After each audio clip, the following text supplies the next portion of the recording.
Então, gente, essa oficina, como eu comentei, ela integra a programação do terceiro Festival de Música de Nova Prata, que é um festival que conta com a Lei Federal de Incentivo à Cultura, com patrocínio da Corsan, da Vipal Borrachas, da Auto Pratência, da PC Art Mobile e do Supermercados Porta, e com a realização do Ministério do Turismo do Governo Federal.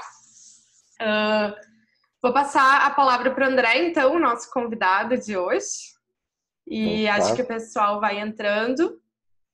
E é contigo, André. Obrigada pela presença e pela oficina. Massa. Vamos começar, então. Então, primeira coisa, para combinar já, os exemplos musicais eu vou mandar por um link diferente. Ó. Vou mandar por esse link aqui, que eu mandei no chat. Aquilo ali vocês têm que abrir esse link, ele vai abrir uma janela do navegador, e através desse link vocês conseguem ouvir exemplos musicais que eu for mostrar do software em alta definição. E aí vocês vão conseguir ouvir tudo em 24 bits, como se estivesse no computador de vocês. Outra coisa é pedir para vocês deixarem o áudio de vocês desligados, a menos que a gente vá depois abrir palavra e tal, e a galera bater um papo. Aí cada um vai abrindo para falar, porque aí caso vocês ouçam esses exemplos musicais alto, isso não vai voltar para quem tá ouvindo. Aí cada um vai estar junto no seu. Então vamos lá. Então, primeira coisa, eu não sei quem que me conhece aqui, eu já vi umas carinhas que eu já conheço. Acho que vou dar uma apresentada só, né, qual é a minha experiência na gravação, nesse trabalho de home studio e qual a experiência de gravar de uma maneira geral, né? Então eu sou o André Brasil, eu comecei a gravar algumas coisinhas lá em 99, faz um tempo já, mas o primeiro disco profissional, assim, que eu posso dizer que eu produzi foi em 2004, que foi um disco inteiramente produzido, mixado, masterizado por mim, um disco do Júpiter Maçã, que é um artista de rock aqui do Rio Grande do Sul. E a partir desse disco acabou pintando uma série de outras produções nesse estilo do rock, né? E aí eu montei um estúdio nessa época, né, o chamado Marquise 51 em Porto Alegre, e esse estúdio gravou um monte de bandas desse estilo, né, desse setor, assim. Mas eu sempre tive entre, né, estilos musicais, assim, sempre trabalhei com música instrumental, com música popular brasileira, né, com música instrumental de maneira geral. Conheci a galera que tocava música erudita, então eu sempre tive nesse meio do caminho, assim, né? E acabei gravando um pouco de cada um desses estilos, né? O que eu acho legal, porque a gente acaba aprendendo como lidar com cada tipo de microfonação, com cada tipo de mixagem, com cada tipo de finalização, né, de áudio, para cada um desses estilos que tem particularidades diferentes, né? E aí, depois disso, eu comecei a trabalhar ensinando home studio, a partir da ideia de que todo mundo, né, da metade dos anos 2000 para cá, começou a ter necessidade de postar coisas no YouTube, em rede social, né? E começou a ter que produzir o próprio trabalho, né? Essa necessidade de produzir o próprio trabalho gerou a necessidade do cara se gravar sozinho, ter um equipamento de áudio, ter um home studio, né? E saber lidar com esse equipamento, né? E aí, dentro do próprio período do estúdio, assim, que eu fiquei com esse estúdio até 2013, foi quando eu vendi minha parte do Marquise 51, muita gente me procurava para fazer aula lá no estúdio mesmo, né? Eles levavam o equipamento deles, levavam o equipamento de home studio para não usar o equipamento no estúdio profissional, para justamente aprender a lidar e tirar o melhor daquele material, né? E eu comecei a acreditar, né, a partir disso, com a evolução que esse equipamento foi chegando, que a gente consegue ter um resultado muito legal sem ter um estúdio profissional. Em 2013, quando eu vendi o estúdio, eu resolvi ficar com o equipamento portátil, ao invés de montar um novo estúdio.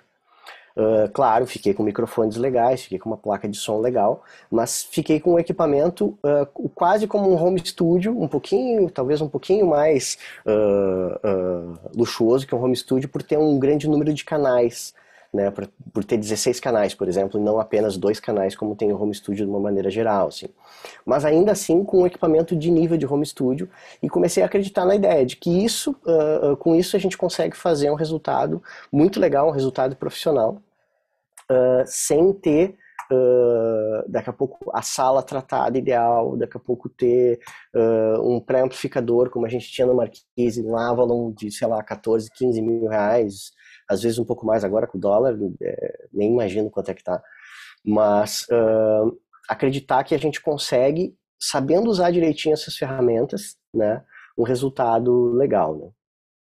E aí, dentro disso, eu montei um monte de programas de ensino de home studio, e normalmente esses programas estavam voltados a pegar uma placa de áudio e entender cada parte da placa de áudio, pegar vários tipos de microfone e entender. Para essa oficina de hoje, eu pensei um pouquinho diferente, tá?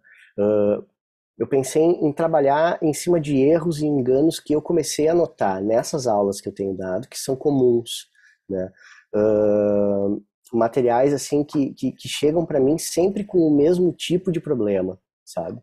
E aí, em cima desses materiais, em cima desses problemas que acontecem, tentar trazer para vocês aonde é que está o erro ali, né? E como que a gente poderia ter feito de uma maneira um pouquinho diferente, né? Então, tentar desmistificar assim, esses pequenos problemas, né?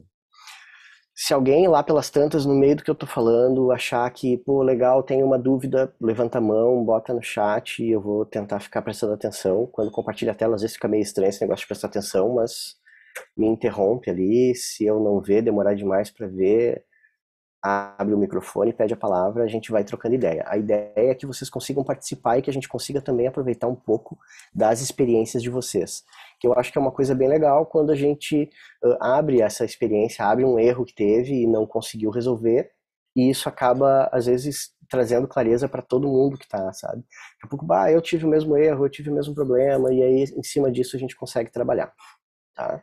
Então, vou compartilhar a tela com um planejamentozinho aqui de... Aqui. Já foi lá para... Assim. Então tá aqui. Então, primeira coisa, o que a gente espera normalmente de uma gravação feita de home studio, né? Feita com equipamento não ideal, digamos assim, né? Normalmente a gente espera que ela tenha baixa qualidade, ou seja, que ela tenha um pouco brilho, que ela tenha graves indefinidos, que ela tenha ruídos. Normalmente a gente espera timbres de baixa qualidade, ou seja, som de bateria insatisfatório. A bateria é uma das coisas que mais entrega quando a coisa não é profissional, né? Mas normalmente não é só um fator que faz isso acontecer, né? É uma série de fatores que faz isso acontecer. Então, a gente espera que a bateria não seja legal, a gente espera que o som de voz não seja bacana, a gente espera uma finalização de baixa qualidade, né? A gente espera uma mixagem abaixo do padrão, pouca pressão na masterização, som embolado. Mas isso não é real, isso é possível da gente fazer de um resultado, com um equipamento simples, um resultado mais legal, né? Deixa eu ver, não passou, agora sim. E aí, a gente sempre questiona, assim, e dentro dessas aulas de home studio que eu tenho dado, né? Sempre chega, assim, o pessoal dizendo, mas é porque eu não tenho Pro Tools, por isso que ficou ruim. Ou é porque eu não tenho Ableton. E aí cada um diz uma coisa, né? Cada um diz um software. Um acha que é o Pro Tools, o outro acha que é o Ableton. Mas é uma coisa de se questionar, né? Será que é o software que faz isso? Ou será que é o operador que está mexendo nesse software? Será que esse cara não conseguiria... Será que esse cara não conseguiria, sabendo mexer direitinho no software, tirar um bom resultado? E aí a gente começa a questionar se o software faz alguma diferença ou se o que está fazendo diferença é o operador, né? Aí também pinta muito essa coisa da interface, da marca da placa de áudio, da marca do pré, né? E o que eu acho é que muitas vezes o pré-amplificador tem o resultado necessário para a gente tirar uma boa qualidade, mas a gente não sabe usar ele. E aí se tu não souber usar esse equipamento, tu não vai conseguir tirar esse resultado. Conversão de áudio. Conversão de áudio é uma coisa que até um celular hoje em dia tem uma capacidade de converter o áudio de analógico para digital com boa qualidade. Depende de eu conseguir interagir bem com aquele equipamento, entender como que ele está funcionando, como que ele está operando, né? E para conseguir tirar esse resultado. A qualidade dos microfones, a qualidade dos equipamentos, a gente não pode negligenciar que isso faz diferença, porque faz diferença. Mas, a partir de um determinado nível de equipamento, a gente consegue tirar um resultado muito bom, mesmo que a gente não tenha pago um valor de 25 mil reais por um microfone.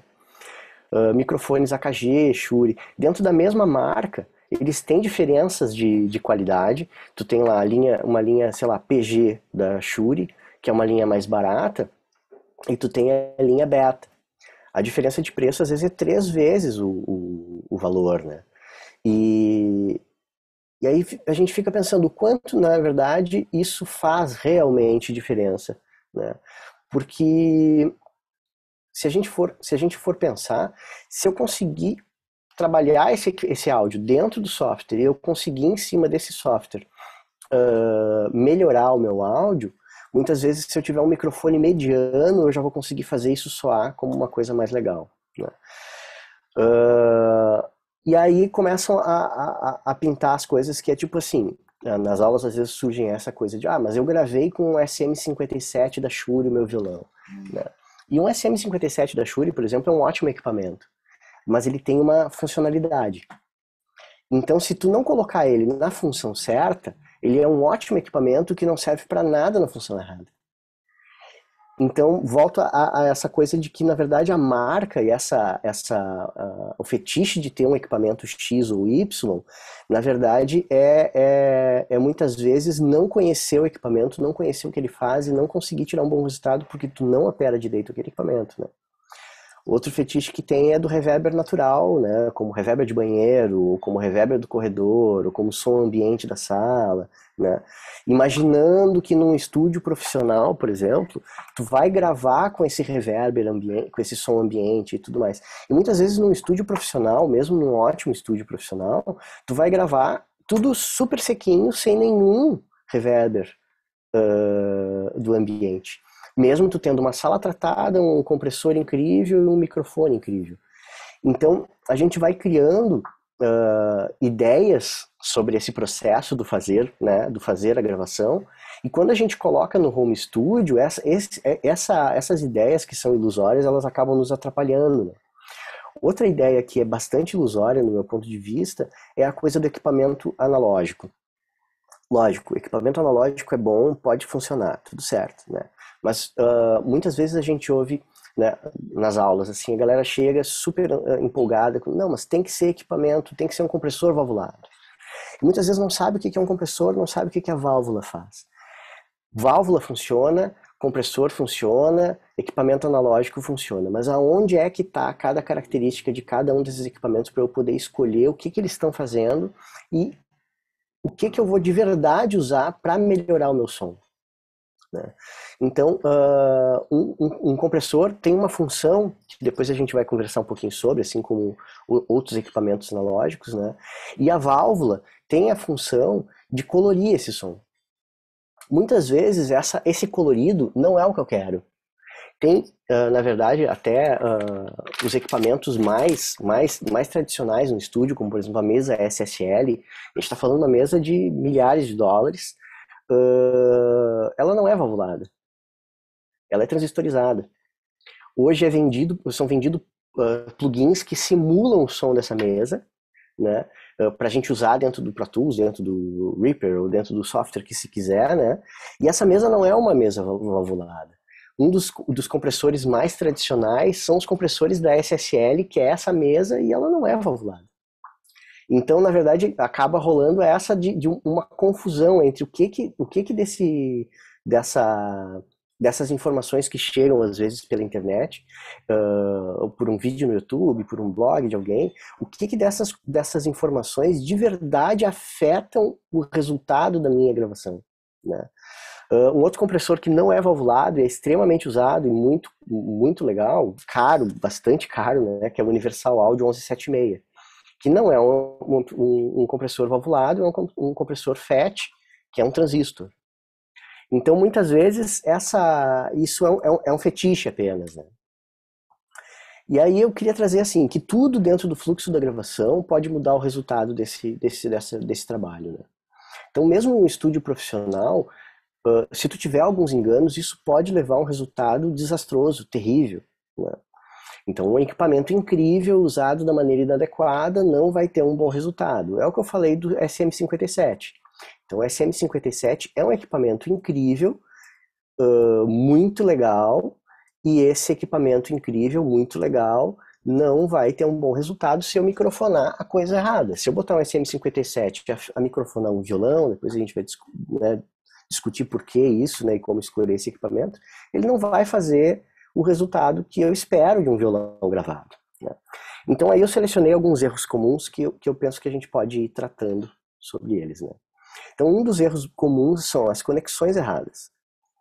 Conexão errada é o seguinte: se a placa de áudio tem um enxofre ali, só um minutinho. Tranquilo. Se a placa de áudio tem um enxofre ali, né, tem um buraco com um desenho, eu não vou tentar colocar outro desenho. Porque essas conexões aqui, elas foram montadas para funcionar cada uma em um tipo específico de sinal. Cabo desbalanceado ou cabo balanceado. Também a gente vai tratar isso direitinho depois, que é um tipo de cabo para uma coisa, outro tipo de cabo para outra.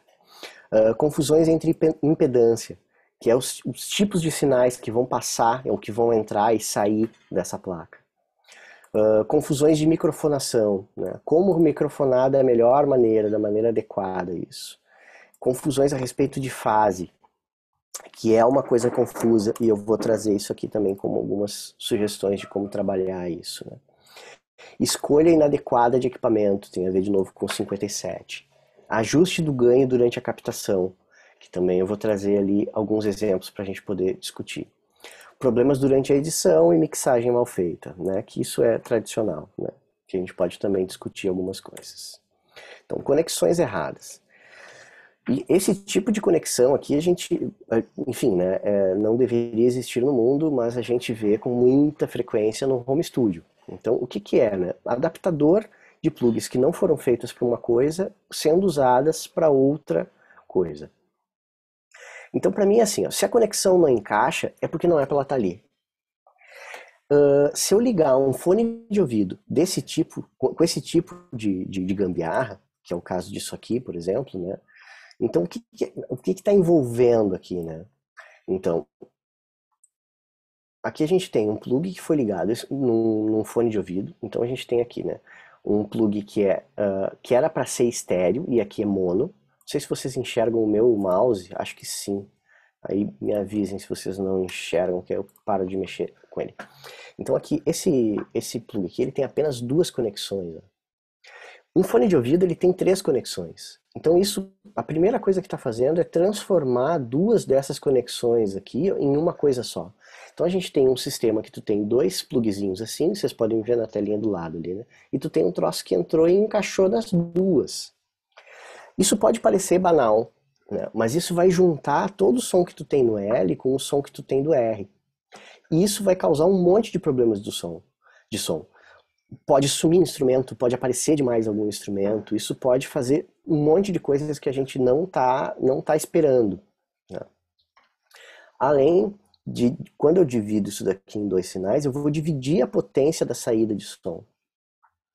Tá, aí seguindo nos erros, né? Aqui então eu tenho um tipo de plug, que é um tipo de plug P10, que é um plug comum para guitarra, por exemplo, ligado numa conexão que é para ser um P10 estéreo, que é para ser uma conexão com três conexões internas, ligada em um tipo de saída que é essa daqui, ó, que é uma saída XLR, que serve para outra coisa, que é o que a gente vai falar depois sobre impedância, né?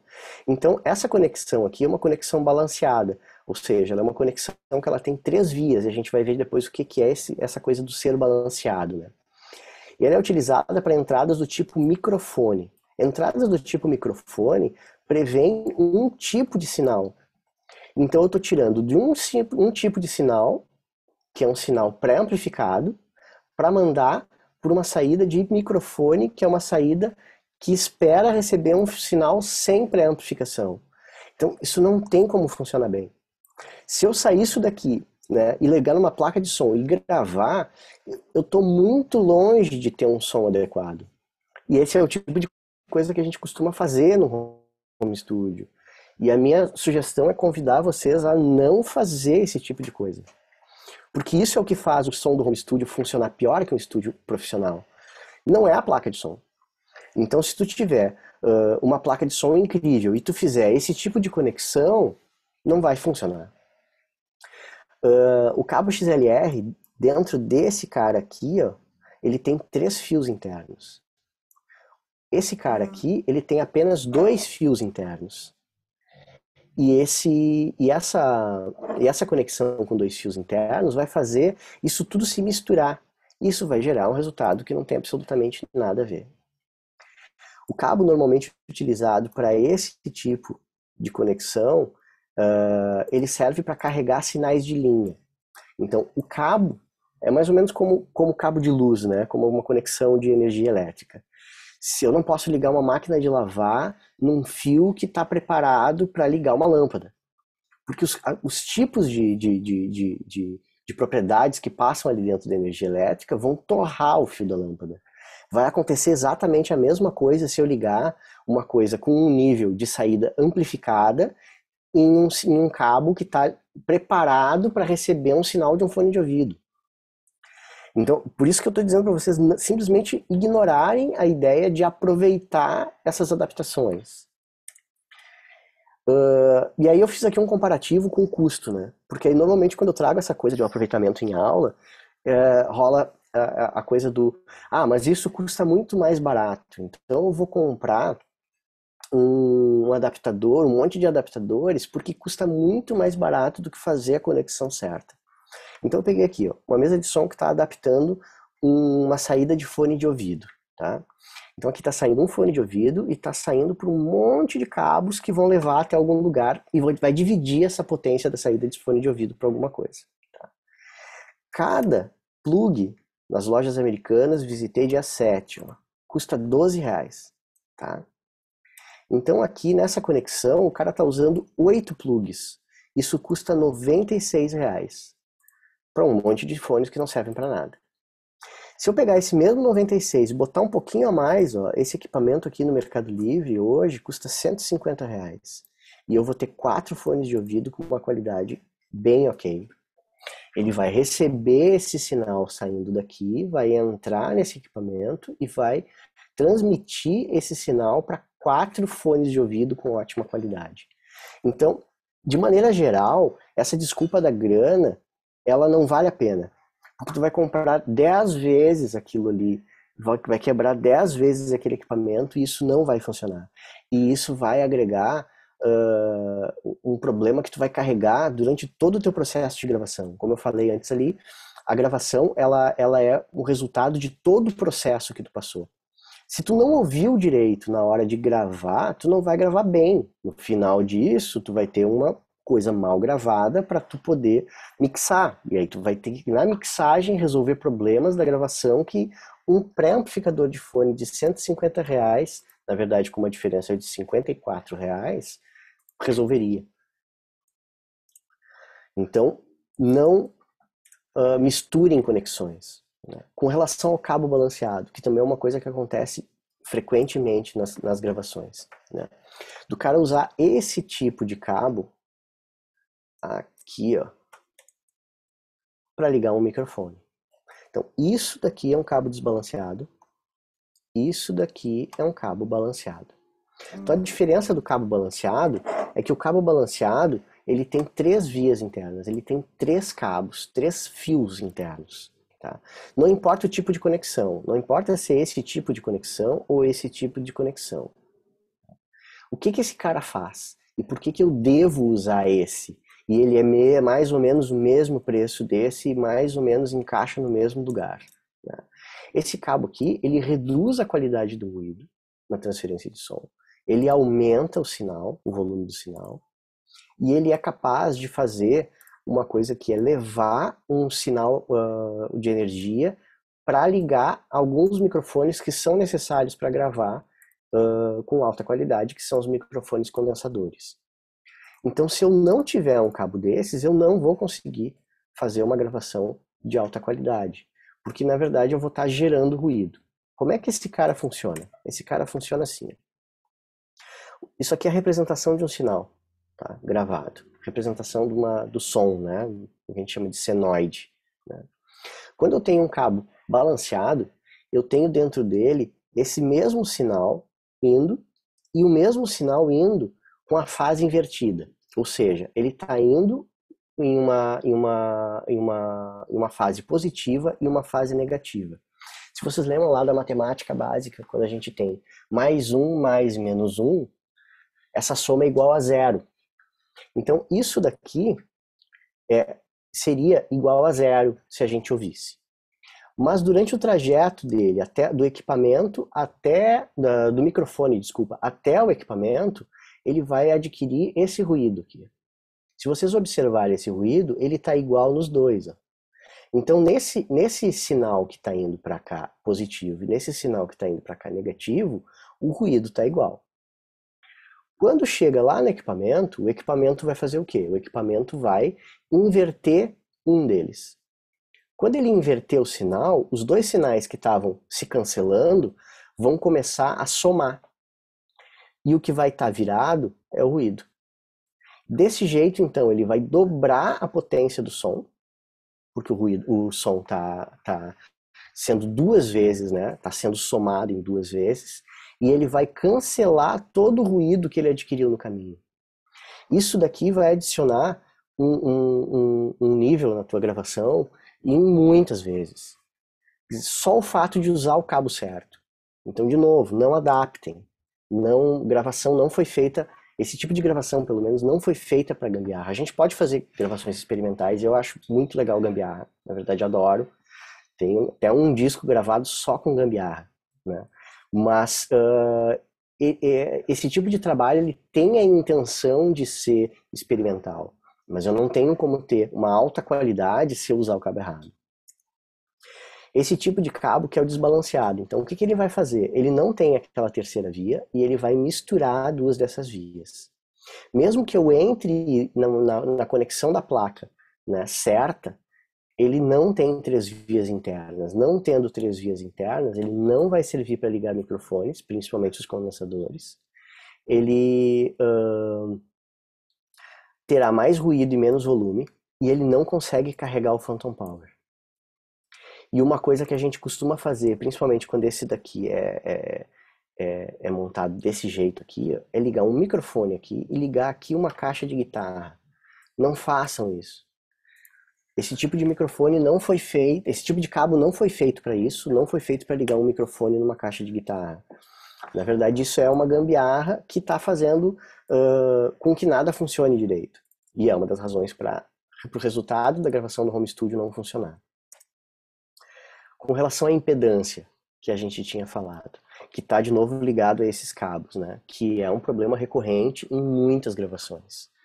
Então a gente tem numa placa de áudio 3 tipos de sinal que essa placa de áudio espera receber. Então ela espera receber um sinal do nível de microfone, um sinal do nível de linha e um sinal do nível de instrumento, ou Hi-Z. Vocês vão encontrar isso com esses dois nomes. O nível de instrumento aqui e o nível de linha está transformando esse pedacinho da placa como se fosse um direct box. O direct box é um equipamento que faz com que a gente entre um sinal tipo guitarra e saia um sinal tipo microfone, justamente para interligar esse tipo de conexão que é XLR e microfone a uma guitarra. Esse tipo de serviço, se eu não configurar direitinho e colocar na conexão certa, eu de novo não vou ter um bom resultado. Então, o que é impedância? Impedância é uma propriedade do sinal que é uma coisa complicada. Eu costumo pensar muito isso como se fosse canos de água para explicar. Então, se eu tenho um equipamento Hi-Z, e uma das confusões é porque a gente chama isso daqui de alta impedância, quer dizer que ele tem um som bem baixinho, tem um sinal bem fraquinho. isso é uma guitarra passiva, isso é um baixo, isso é um violão. Então o menor sinal é a alta impedância. O microfone, ele tem uma impedância como se fosse intermediária. E a gente tem o sinal de line, que são sinais pré-amplificados, guitarra ativa, baixo ativo, violão ativo. Então eu não posso ligar uma guitarra que tem essa quantidade aqui de sinal, que é um fluxo bem pequenininho, numa conexão que nem essa. Eu não vou conseguir preencher a necessidade dessa conexão. E o contrário eu também não posso fazer. Então, só de fazer essa conexão certa faz com que isso funcione muito melhor do que seria se eu tivesse ligado errado. Então eu não posso nunca botar uma guitarra aqui e esquecer de mudar esse chaveamento para a posição de instrumento. Porque isso vai fazer justamente com que eu ligue uma guitarra nessa conexão. Isso é sinal de linha, isso é sinal de instrumento. Eu não posso virar isso daqui. Do mesmo jeito que eu não posso ligar no sinal de instrumento um sinal que está saindo, por exemplo, de um teclado. Porque o teclado é pré-amplificado. Isso vai fazer naturalmente com que o meu som distorça. E aí depois a gente vai pensar, lá no final da minha gravação, mas ele tá com um som que não tá legal porque eu gravei no meu home studio direto na placa. Se eu tivesse um pré-amplificador legal, isso ia funcionar. Não faz diferença. Se tu tivesse o pré-amplificador legal e tu tivesse deixado na posição de instrumento e ligado o teclado aqui, mesmo que teu pré-amplificador custasse 20 mil reais, isso não ia fazer diferença. Isso ia continuar ruim e distorcido. Então, a atenção para esses detalhes vai fazer o resultado funcionar. Adiante. A mesma coisa acontece com o problema de microfonação. Então, um dos problemas mais comuns que eu vejo é a coisa de afastar o microfone acreditando que aquele microfone é sensível e que tem que diminuir o volume para captar. Então tu pega lá um microfone incrível, super legal, tu comprou, não sei o quê. Não precisa nem ser muito caro, pode ser um microfone legal de R$1.000, de R$800, né? Até 500 pila. Se tu deixou ele distante do teu emissor de som, seja ele o que for, né? Seja esse djembe aqui, uma voz, uma guitarra, qualquer coisa que seja, ele vai estar longe o suficiente para não conseguir captar as propriedades desse som. Imaginando que um microfone pega um ângulo reto na frente dele como o melhor ponto de captação. E esse alvo aqui é o melhor ponto dele, certo? Ele está apontado para fora do instrumento. Ele não tem como captar com altíssima qualidade esse som.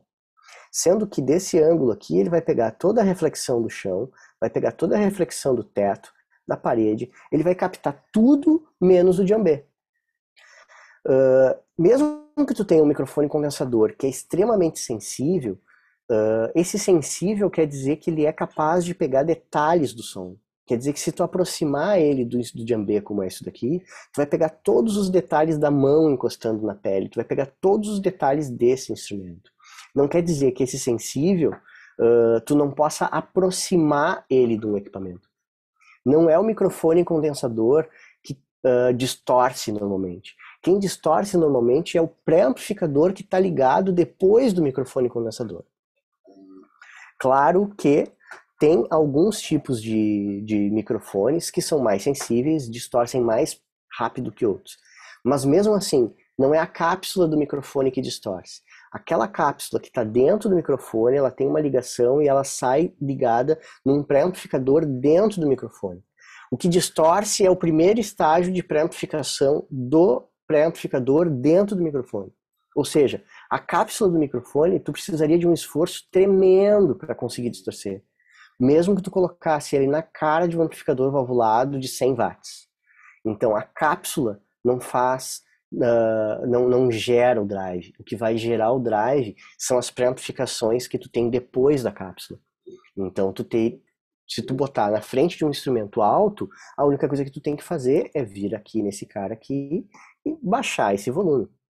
Dentro do painel de controle dessa placa aqui, tu vai ter um botãozinho chamado pad. Esse botãozinho de pad, ele vai reduzir todo o sinal que está entrando em 20 dB. Então, se tu reduzir isso, seria como se tu tivesse 2 voltas desse botão. Desse jeito, tu vai poder aproximar o quanto tu quiser esse microfone do teu equipamento e não vai ter nenhum problema de distorção. E vai conseguir ter o foco correto no instrumento. Outra questão, então, dessa microfonação é em que sala ele está pegando, né? Então, se tu afasta ainda esse equipamento, tu vai pegar todo o som da sala. Aí tá, aqui eu tenho uma sala que já tem algumas coisas internas. Eu tenho aqui, por exemplo, um absorvedor, que pode ser uma cortina. Eu tenho aqui um difusor, que pode ser uma estante de livros. Difusor e absorvedor doméstico, né? Então, o que o absorvedor vai fazer? O absorvedor vai receber o som e não vai deixar o som refletir e voltar. Claro, um absorvedor como uma cortina não é a mesma coisa que um Sonex perfeitamente estudado para estar lá tratando determinada frequência. Mas ele vai, mas ele vai funcionar como um absorvedor doméstico. Ele vai funcionar como um cara que está resolvendo uma parte do som dessa tua captação. E a estante, ela vai fazer diferente. Ela vai receber o som e ela vai criar um spray desse som. Esse som vai bater, vai refletir e vai virar um monte de sons que estão dispersos. Esse difusor vai fazer também o som não voltar. Tudo isso aqui serve para tu não ter um som de banheiro. Então essa ideia de gravar dentro do banheiro, para mim, é um fetiche que não funciona. Se fosse assim, a gente veria matérias do pessoal dizendo que no Abbey Road lá gravaram um disco tal dentro de um banheiro que tem dentro de um estúdio de milhões de dólares. Não tem isso. Ah, mas a gente tem no disco tal um experimento. Tá, beleza. A gente tem lá no disco tal um experimento. Um experimento feito com um microfone incrível, ligado numa mesa incrível, com um técnico super experiente que resolveu tentar alguma coisa. E isso não é o principal som do disco daquele cara. Então, a minha dica é não tentar coisas que tu vai ter que pagar o preço depois da tua mixagem. Se tu fizer isso como experimento para aprender, né, para depois, né, de repente tentar sair dessa sinuca, é legal. Mas não acreditar que é assim que os grandes estúdios e os grandes produtores fazem. Na verdade, normalmente eles experimentam bem menos do que se espera. Eles colocam o microfone certo na frente da pessoa certa, na posição certa, de uma sala tratada. Então, quanto mais tu tentar recriar esse ambiente no teu espaço, melhor vai ser o resultado que tu vai ter disso. Outra coisa que é um fetiche muito, muito interessante e eu nunca entendi exatamente no que está baseado é a questão da microfonação de amp com vários microfones a distâncias diferentes. Isso aqui gera um problema que às vezes é praticamente irreversível.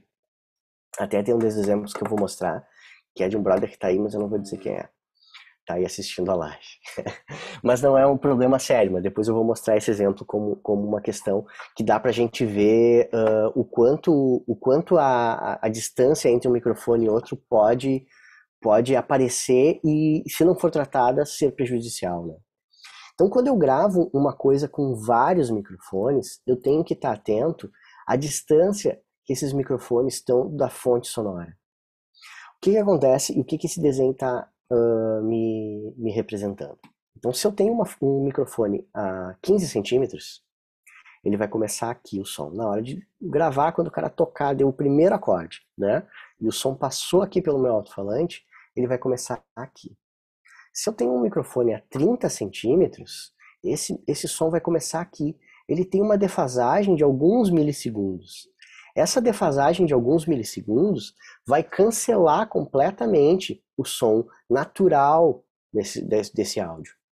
Se eu microfonar esse amplificador com um microfone atrás do amp, bom, primeira coisa, vai ser muito difícil de eu conseguir acertar a medida certa disso.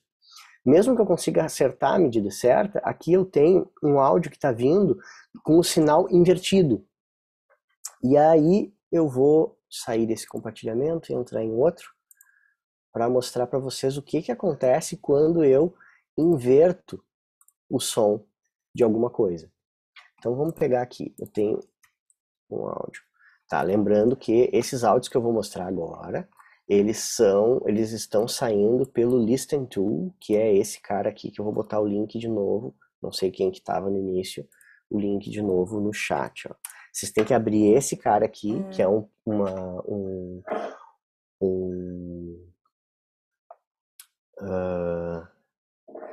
que é um plugin que fica pendurado no meu master e ele vai enviar o som em alta qualidade para vocês pelo navegador, tá?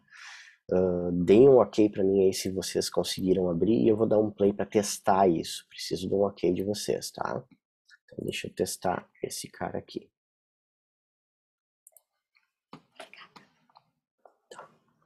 Então deixa eu botar alguma coisa aqui. Vamos ver esse aqui. Ó, dei um play.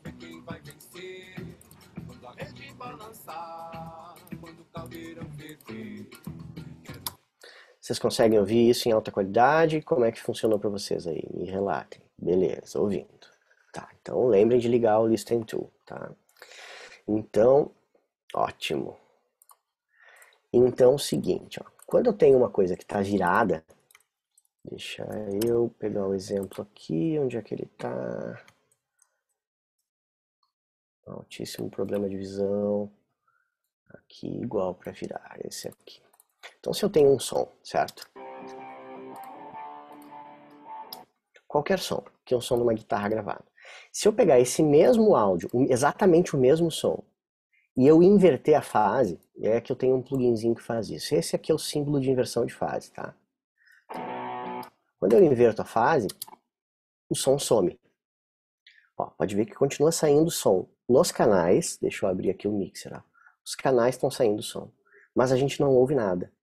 Essa inversão de fase é o processo aquele que eu disse para vocês, que tá opa, perdi aqui. Que antes eu tinha mostrado aqui no cabo, né? É esse mesmo processo aqui, só que com um sinal. Então, quando eu tenho uma coisa e a outra coisa negativa, isso vai sumir completamente o som, certo? Então, a fase ela é uma coisa extremamente importante, porque simplesmente vai sumir o som. Se eu tiver áudios um pouquinho diferentes, como é o caso desse sinal aqui, isso aqui é uma gravação, tá? Deixa eu mutar aqui e eu deixar como ela era originalmente. Esse sinal era isso aqui. Então esse cara aqui, esse brother, gravou um amplificador de guitarra com 2 microfones, tá? Então esse áudio gravado com 2 microfones, ele tá levemente desalinhado. Tá legal, tá soando bem, tá tudo claro, bonito, mas ele tá levemente desalinhado. É pouca coisa, ó. Se eu for olhar no sinal, um sinal está começando aqui e o outro sinal está começando aqui. Aí a gente vai pensar, isso aqui é nada, não representa nada. Na verdade, para o resultado final do áudio gravado, né, vai representar. Então, se eu pegar esse cara aqui, eu tenho assim, ó. Esse é o som com os 2 áudios como vieram para mim para mixar. E esse é o som com o áudio com a fase invertida. Então, o que está acontecendo aqui? Esse som com a fase normal, ele está intensificando o som dos graves. O que é isso? Isso aqui é isso daqui acontecendo. Ele está levemente defasado. Estando levemente defasado, eu não tenho controle do que ele está fazendo no meu som, do que ele está cancelando e o que ele está reforçando. Então ele vai criar isso, né? Uma soma destrutiva, que é um cancelamento, ou uma soma construtiva, que é uma soma de reforço. Né? Ambos não são naturais, nem o destrutivo, nem o construtivo. E ambos não estariam presentes num método ultra profi de gravação. Então o que acontece? Assim, muito grave, assim, muito agudo. Aí o que eu vou fazer? Eu pendurei aqui um cara que vai nos ajudar a resolver o problema. Esse cara é o auto-align. Esse auto-align ele vai analisar esse áudio e vai me dizer qual é a diferença de samples que ele está operando. Essa diferença vai me mostrar então o atraso ou o adiantado do som. Nesse caso ele pegou esse que estava adiantado e atrasou 9 samples. 9 samples, para vocês pensarem bem no tamanho, cada segundo tem 44.100 samples. Então 9 samples é nada, é muito pouco. Tá? E ele atrasou esses samples. O resultado disso, sem a inversão de fase, agora é isso aqui. Ó. Com a fase correta, eu tenho que ter dois sons. Um som bom e um som horrível invertido. Quando eu procuro som horrível, quer dizer que eu cheguei no ponto exato de matar completamente o meu áudio. Quando eu cheguei no ponto exato de matar completamente o meu áudio, quer dizer que com a fase certa, ele está somando inteiro. Que é esse resultado aqui. Esse som aqui, ele é pleno de todas as frequências. Ele tem aquele grave que estava sendo reforçado e ele tem o agudo que estava sendo reforçado com a fase. E eu tenho as duas fases acontecendo. E isso vai fazer com que eu consiga somar esses dois microfones e aproveitar o melhor desse som aqui, que foi gravado com um microfone dinâmico, que depois a gente vai falar sobre esse microfone, e que a gente tenha o melhor desse som aqui, que é o áudio gravado com um microfone condensador que tem outras propriedades. Isso daqui é um erro extremamente comum do home studio. Eu recebo bastante coisa para mixar e normalmente quando eu recebo isso, esses microfones nunca estão alinhados. Se eu não recebesse esse som e não fosse alinhar esses microfones, provavelmente isso seria mixado desse jeito, se fosse mixado em casa, por alguém que não sabia desse detalhe. Não sabendo desse detalhe, isso ia ficar no final da minha gravação. E aí começa a construir aquele troço de, mas a gravação da guitarra no home studio não tem pressão. Na verdade, não tem pressão normalmente por causa desse detalhe da fase. Não tem pressão normalmente porque isso não foi captado com esse cuidado da fase. Deixa eu mostrar aqui outros sons que também acontecem. A questão é essa da reverberação natural. Isso aqui foi um áudio gravado num outro home studio. E, inclusive eu pedi para refazer e a galera refez na hora de passar isso pro disco, né? Então esse áudio foi gravado com dois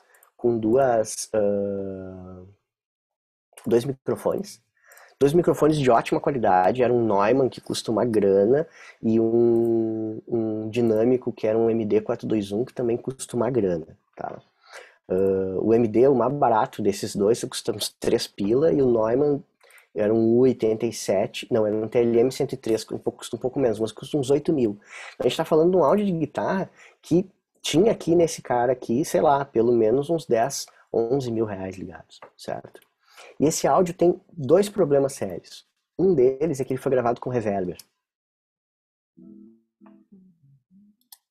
Se vocês ouvirem esse som, ele já tem reverber nele, ó.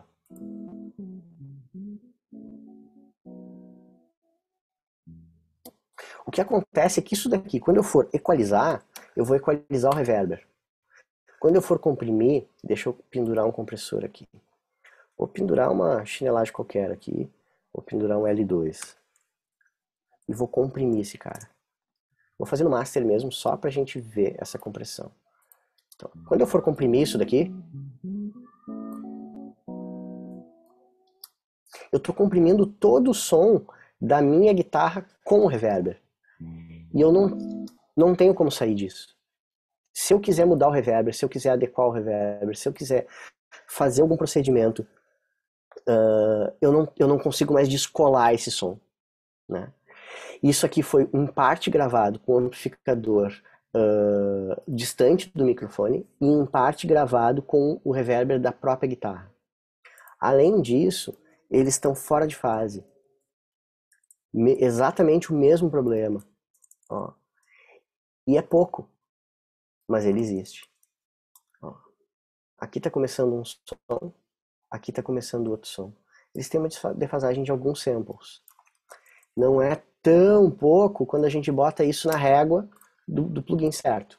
Vamos primeiro inverter a fase aqui para ver a diferença do som com e sem a inversão. Esse aqui é um pouco menos sensível que o outro porque é guitarra limpa, né? Mas grave, agudo, mesmo ponto.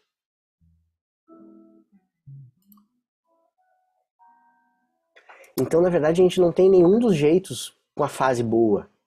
Agora, se eu alinhar a fase com aquele plugin, e aqui ele alinhou 11 samples, o que também é bem pouco, levando em consideração que são 44 mil samples por segundo, a diferença é essa.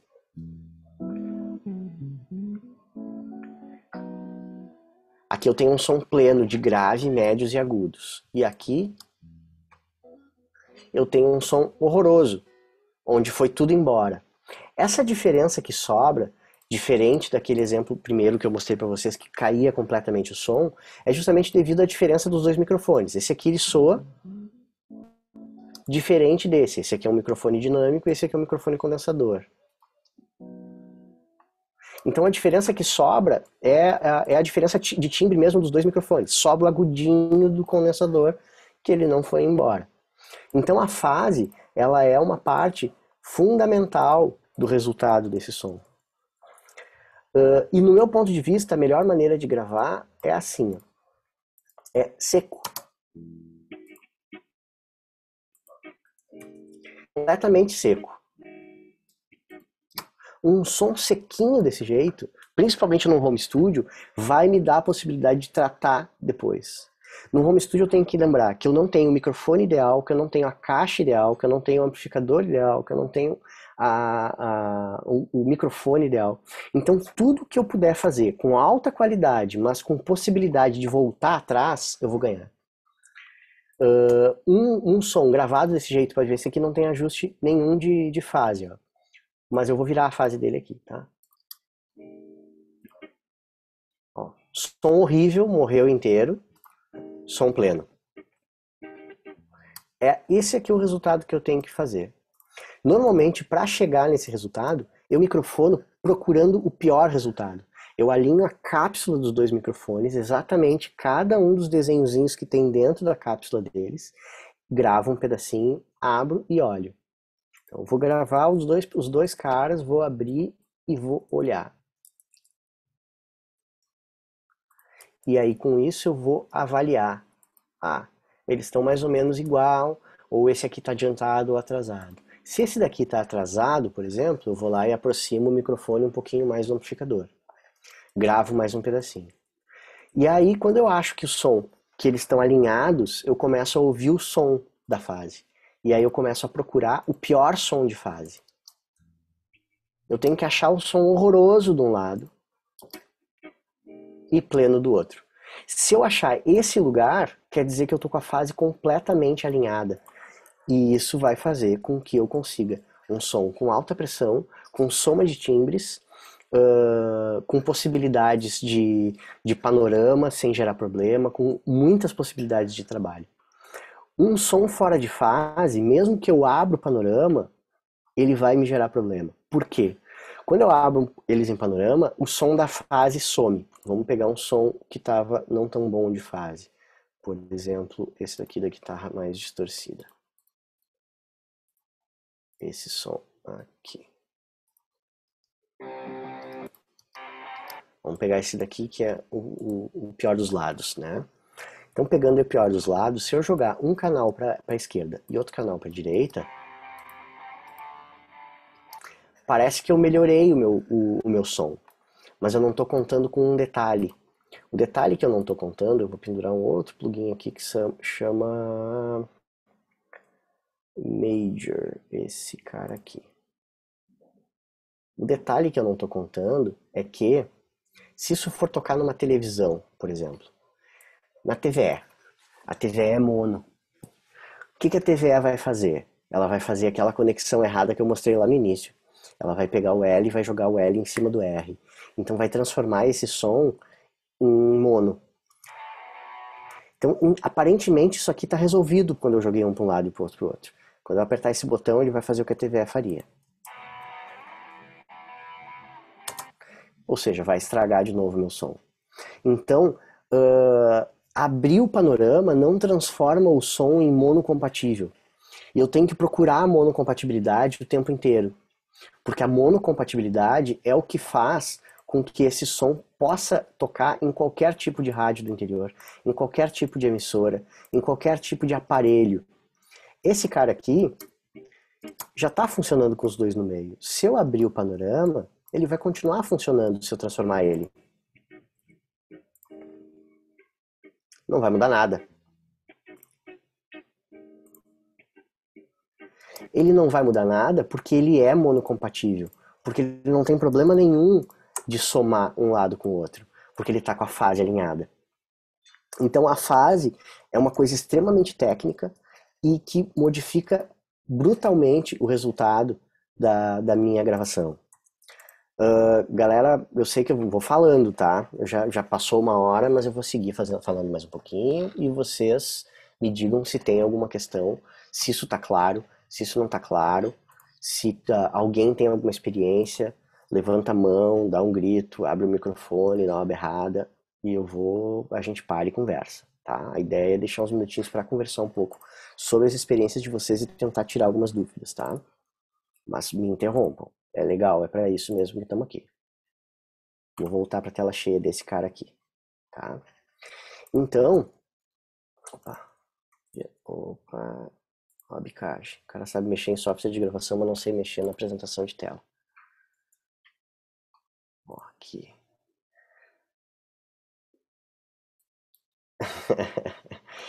Beleza, massa. Se tiver outra, me diz aí, né? Depois me conta, depois quando a gente parar, me conta essa tua experiência. Então, aqui é esse detalhe. Não façam isso.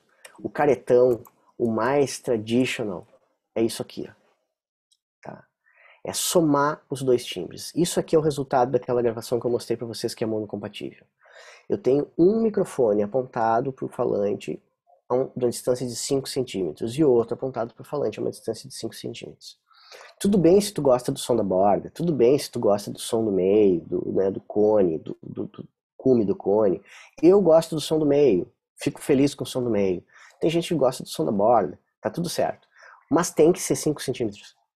Se não for 5 centímetros, não tem história, a gente não vai brigar com a física, não tem o que fazer. Ele vai gerar cancelamento de fase, ponto. Se gerar cancelamento de fase, o que vai acontecer é que na mixagem, alguém vai ter que arrumar. Se não arrumar, quando tocar na TVE, vai faltar uma guitarra. Tá tudo certo. Não tem meio, sabe? Nesse aspecto, porque é matemática pura, sabe? Algum momento tu vai pagar essa conta, tá? Então aqui a gente já mostrou essa soma de timbres, já mostrou esse resultado. Outro erro muito comum é com relação à escolha do posicionamento do microfone. Então, o microfone cardioide, isso independente de ser dinâmico, condensador, de ser microfone de fita, que apesar de muita gente achar que microfone de fita só existe captando dos dois lados, não é verdade. Tem microfones de fita que são cardioides, mesmo que sejam bem raros, porque isso é uma forma de tu criar passagens ou não de ar para atingir essa cápsula de som. Né? Então o microfone cardioide é o quê? É um cara que recebe som só pela frente do microfone. Tá? Padrão de captação frontal. Ou seja, se o som vier por aqui, não vai chegar.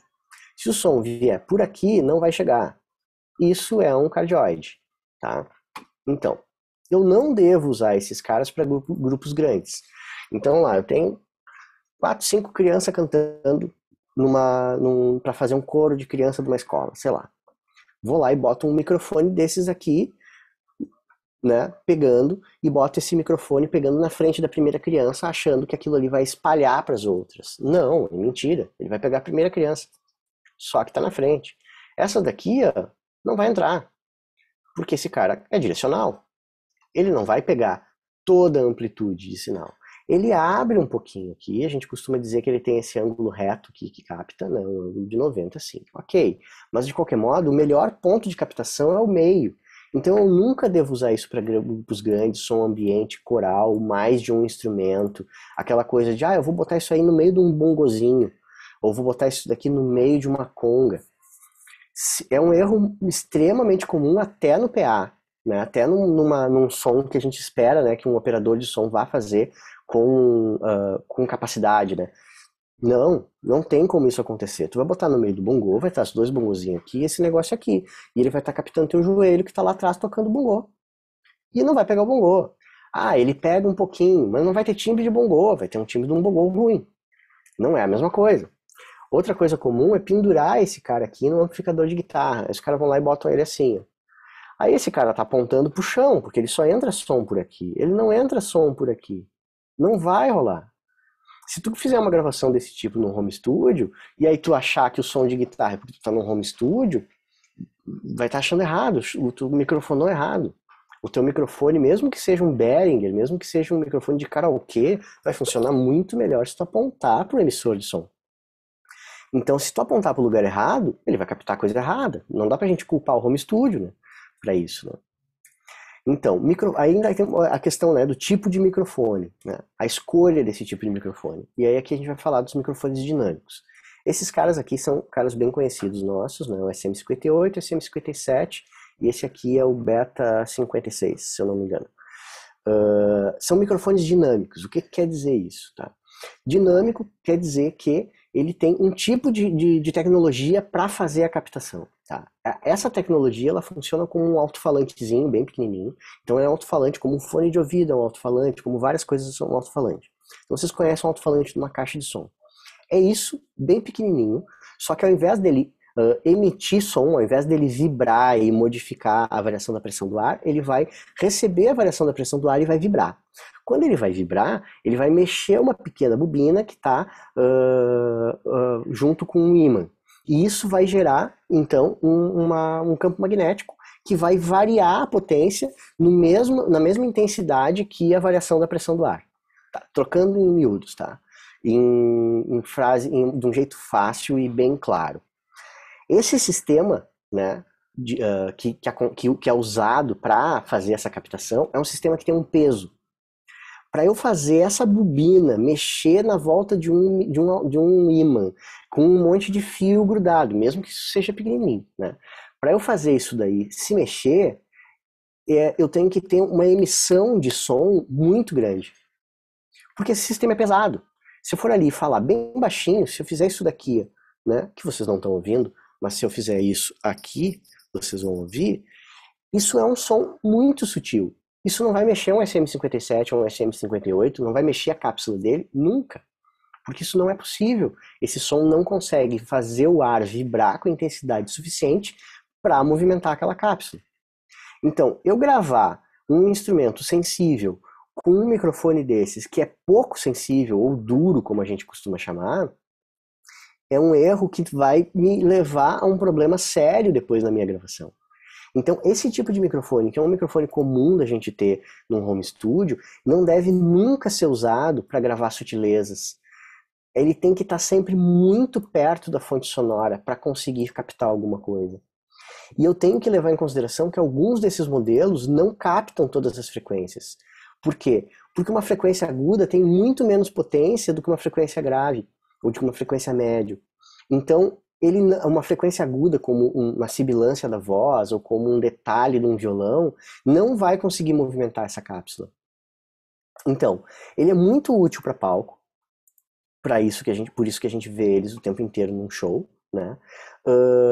Ele serve muito bem para um local com muito ruído e ele serve muito bem quando eu tiver um som muito alto. Então, essas características que a gente está falando não quer dizer que ele é ruim, quer dizer que ele tem uma utilidade planejada. E que se eu tentar modificar essa utilidade, usar a mesma gambiarra que a gente viu lá no início na placa de áudio, eu não vou ter eficiência. Eu vou fazer, vou achar legal, vou gravar, vai estar tudo certo, o som vai estar dentro do computador. Mas eu não vou conseguir me aproximar de um som que eu gostaria, né, de estar tocando junto numa rádio e tal, se eu fizer isso do jeito errado.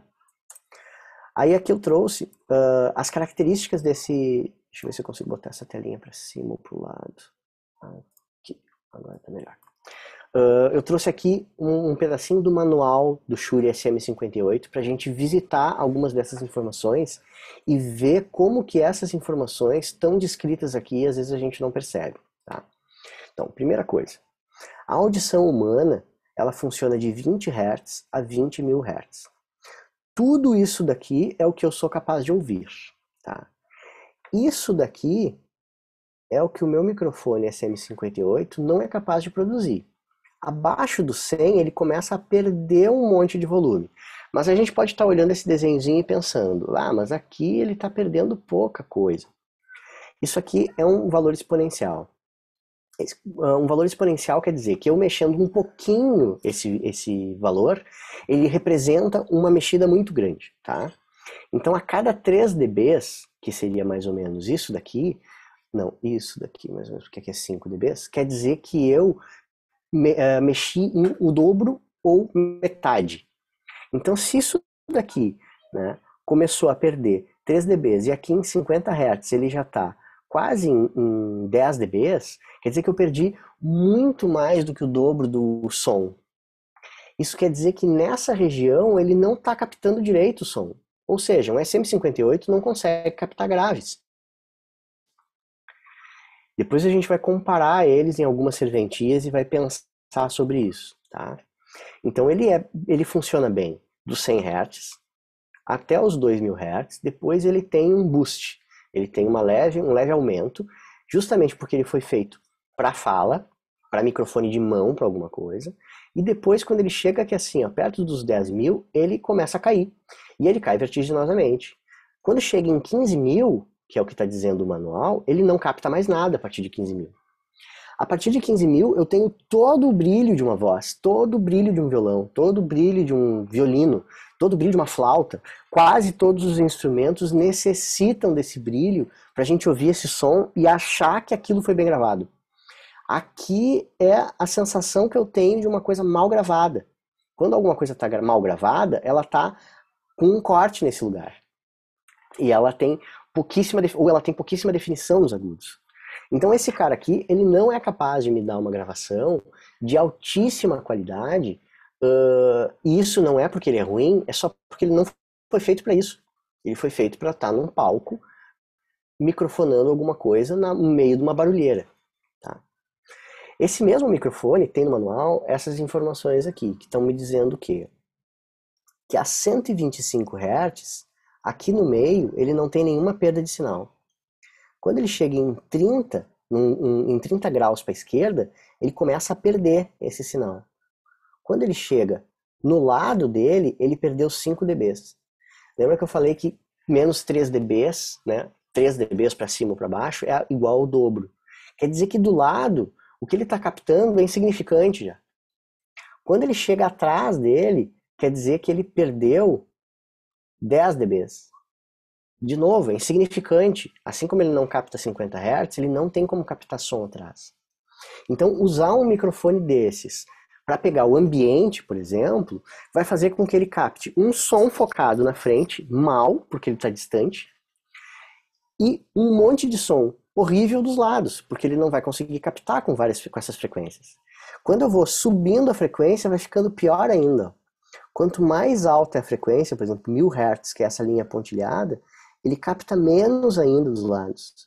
Quando eu subo 2000 Hz, menos ainda. Quando eu chego aqui em 8000 Hz, olha só, é uma deficiência violenta dos lados. Então esse cara aqui simplesmente não foi feito para isso. Não tem como eu insistir. Ele é pegar uma chave de fenda para abrir um negócio Phillips. Ou pior, pegar uma chave Phillips para abrir um parafuso com um buraquinho de fenda. Não dá certo. Ferramenta errada, resultado errado. Deixa eu voltar aqui. Então, será que esse microfone é adequado para gravar um violão e um ukulele? Ele não capta agudo. Não dá. O violão precisa mais abaixo de 100 Hz.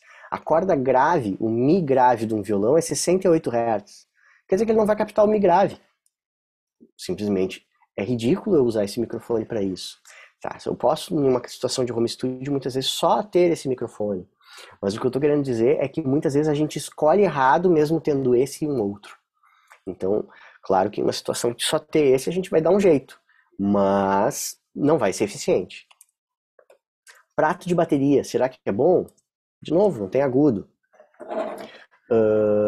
Violino, não tem agudos. Mas ele ainda vai pegar essa região, só não vai pegar o brilho. Contrabaixo acústico. Esse cara aqui tem uma perda dos graves abaixo dos 100 Hz. Se ele não serve para um violão, tu imagina para um contrabaixo acústico. Então, é uma questão de pensar. Agora, se eu tenho uma situação de palco, ele é o ideal. Microfones condensadores, que é, inclusive, esse mesmo cara aqui é um microfone condensador. Né? Esse cara aqui é extremamente sensível. Se vocês ouvirem, ó, toda a definição da minha voz pega aqui. Se eu aproximar, vocês conseguem ouvir toda a definição de agudos. Mesmo sendo um microfone barato, de fone de ouvido, mesmo sendo um microfonezinho de um iPhone, é de qualquer modo um microfone muito mais barato que qualquer microfone que a gente poderia comprar numa loja. Mais barato do que qualquer um desses três que estão aqui. Então, microfones condensadores, eles não têm esse sistema que é uma cápsula que tem que se mexer com um monte de fio grudado. Eles têm um sistema que é muito mais sensível. São duas plaquinhas imantadas, próximas uma da outra, que qualquer variação da pressão do ar, elas vão modificar esse sinal e vão conseguir captar isso. Né? Isso me dá uma resposta muito sensível a estímulos. Esse sensível, de novo frisando, não quer dizer que eu não posso aproximar ele de um tambor, de um bumbo, de uma caixa de bateria. Não tem nada a ver com isso. Quer dizer que ele é sensível a estímulos. Próprio para sutilezas, captam mesmo sons mais suaves e normalmente eles captam de 20 a 20. Lembrando que o 58 não captava de 100 até 10K. Então, de 50 a 100, ele tinha uma redução grande, de 10K a 15K, ele tinha uma redução grande. Vou contar só a fase plena dele. A fase plena dele, então, era de 100 a 10. Esse cara aqui vai captar de 20 a 20. Então, ele vai ser bom para gravar grupos, porque ele tem mais sensibilidade para conseguir se afastar e pegar um grupo inteiro. Ele vai ser ótimo para instrumentos com som suave. Mas ele também pode ser usado para um bumbo. Ele precisa de um ambiente silencioso. Como ele é sensível, se tu tiver um vizinho do lado com um cachorro latindo, ele vai captar o cachorro. Ele, por ser mais sensível, ele vai captar mais do som da sala, mais do som ambiente. Se tu não tiver uma sala tratada, provavelmente ele não vai responder tão bem. Mas, de novo, mostrei naquele exemplo anterior, cortina, armário de livro, tapete, sofá, tudo isso serve para tu tratar o teu ambiente e poder usar um condensador, mesmo que seja num horário que está todo mundo dormindo, por exemplo. Né? Então aqui eu tenho a mesma comparação do SM58, só que com o AT2020, que é esse microfone aqui da Audio-Técnica, que é um microfone relativamente barato, uma coisa em torno de R$1.000, tá? E pode ver que ele tem, ó, ao contrário do SM58, que ele caía total aqui, né? Ele tem mais resposta até 20 Hz. E aqui ele tem mais resposta até 20.000 Hz. E ele é todo mais plano. Ele tem uma perda aqui, ok. Não chega a ser aquela perda de 10 dB do SM58. Todo o equipamento tem uma perda de som, né? Mas esse aqui é bem mais equilibrado. E aqui a resposta de frequência dele é de 20 a 20. Também é cardioide.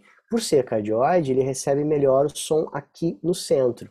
E olha só que interessante. Ele recebe muito bem o som aqui e ele começa a perder mesmo antes dos 30 graus. Ó.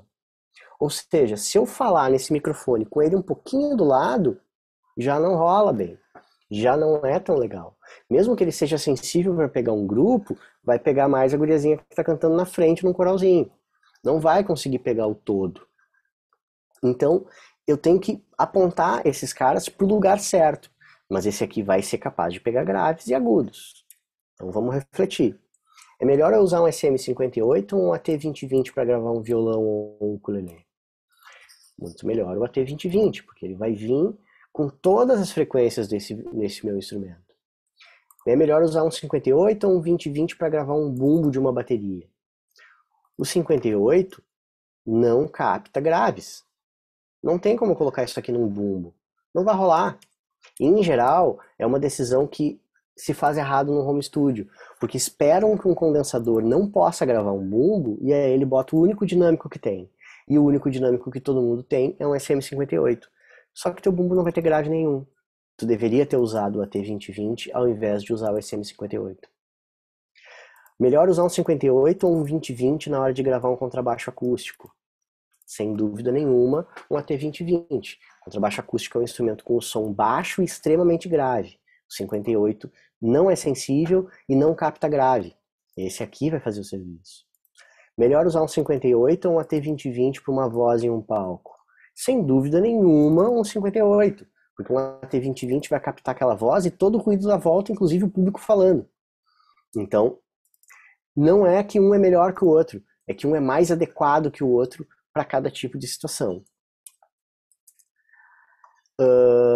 Tudo bem até aí? Como é que tá? Alguma questão? Reclamações? Tudo certo? Deem sinal de vida. Aula online a gente nunca sabe o que está rolando.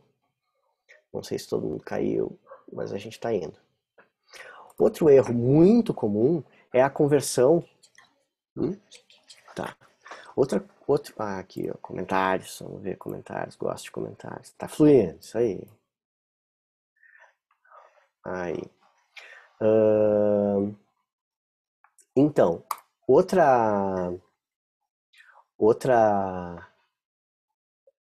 erro comum no home studio é a conversão de som. Então, essa conversão de áudio, a gente tem que pensar um pouquinho como é que isso se transforma de um sinal elétrico para um sinal... 82, aí ó, errei. Valeu, Lucas. Achei que era 68. Mas de qualquer modo, 82 está abaixo lá do nosso SM58.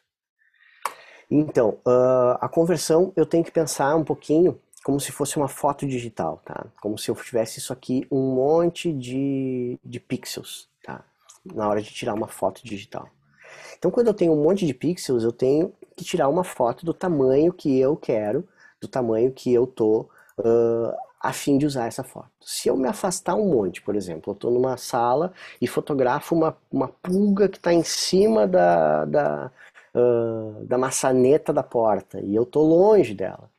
Se eu fotografar ela distante e eu começar a dar zoom, eu vou começar a ver os quadradinhos dos pixels, que são esses quadradinhos aqui. Esses quadradinhos dos pixels que estão aqui, eles acontecem também no áudio digital. Eu vou mostrar depois para vocês ali no software como esses quadradinhos acontecem. Esse pixelado do áudio digital é ruído e é distorção, certo?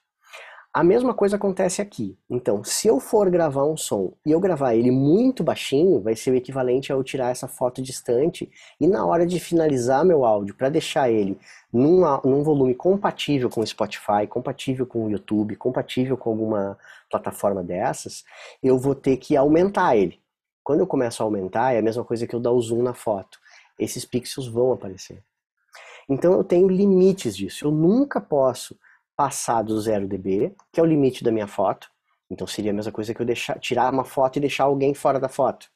Aquele cara que ficou fora da foto, ele não vai entrar para dentro da foto depois que a foto está finalizada. Aquele áudio ficou fora daquele espaço de conversão. Então eu nunca posso passar do 0 dB. Além de deixar uma coisa fora, quando eu tenho algo que passou do 0 dB, eu gero uma distorção desse áudio. Porque essa barreira aqui vai gerar uma compressão e vai gerar uma distorção por ceifamento desse sinal. Ele vai cortar ele e vai virar um ruído. Então eu nunca posso passar do 0 dB e eu tenho que sempre aproveitar ao máximo esse espaço da minha conversão. Esse sample rate aqui, então, é um nível de volumes, né, em bits que eu posso ter desse meu áudio e o número de fatias, aqueles que eu falei do meu áudio por segundo. Cada amostra de 1 segundo vai ter um número de fatias. Normalmente a gente trabalha com fatias acima de 44.100 para que eu consiga ter uma boa qualidade de conversão de todo o espectro de audição humana, que é os 20.000 Hz. Então eu sempre tenho que gravar acima desses 44.100 e sempre tenho que gravar sem passar do zero, mas o mais perto do zero que eu puder. Então, para aproveitar o máximo da minha conversão. Eu sugiro gravar entre -6 e -12, porque é um volume seguro que tu vai ter, de uma hora poder dar um pico e pintar esse som mais alto e não passar do zero. e ainda assim não está tão baixo assim, tá? E aí agora eu vou mostrar para vocês alguns exemplos sobre processamento dentro do software, que vão acabar, mesmo que tu grave certo, interferindo na qualidade da tua captação. E isso daqui, de novo, um erro muito comum que eu vejo no home studio, quando eu recebo uma música para mixar. Então esse cara gravou tudo em casa e gravou perfeito em casa. Tá? Deixa eu já ir lá pro Logic. Então esse cara gravou em casa, bonitão. Esse som aqui, ó. Vamos ouvir esse som. Isso aqui é um áudio gravado no home studio, tá?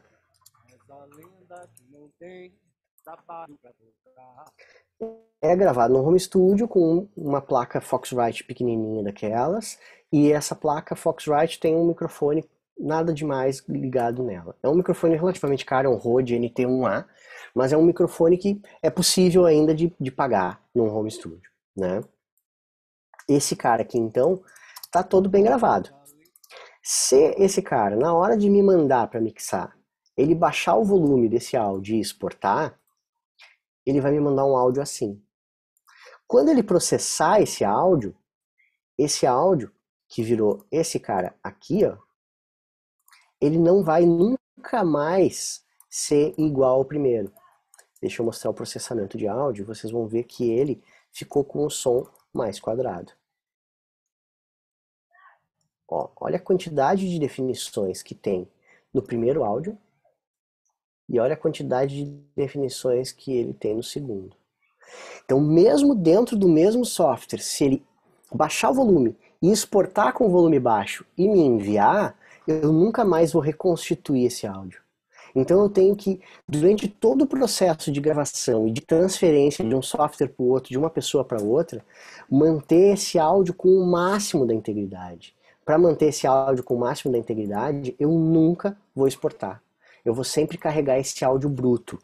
Eu posso aumentar o tamanho dele, por exemplo.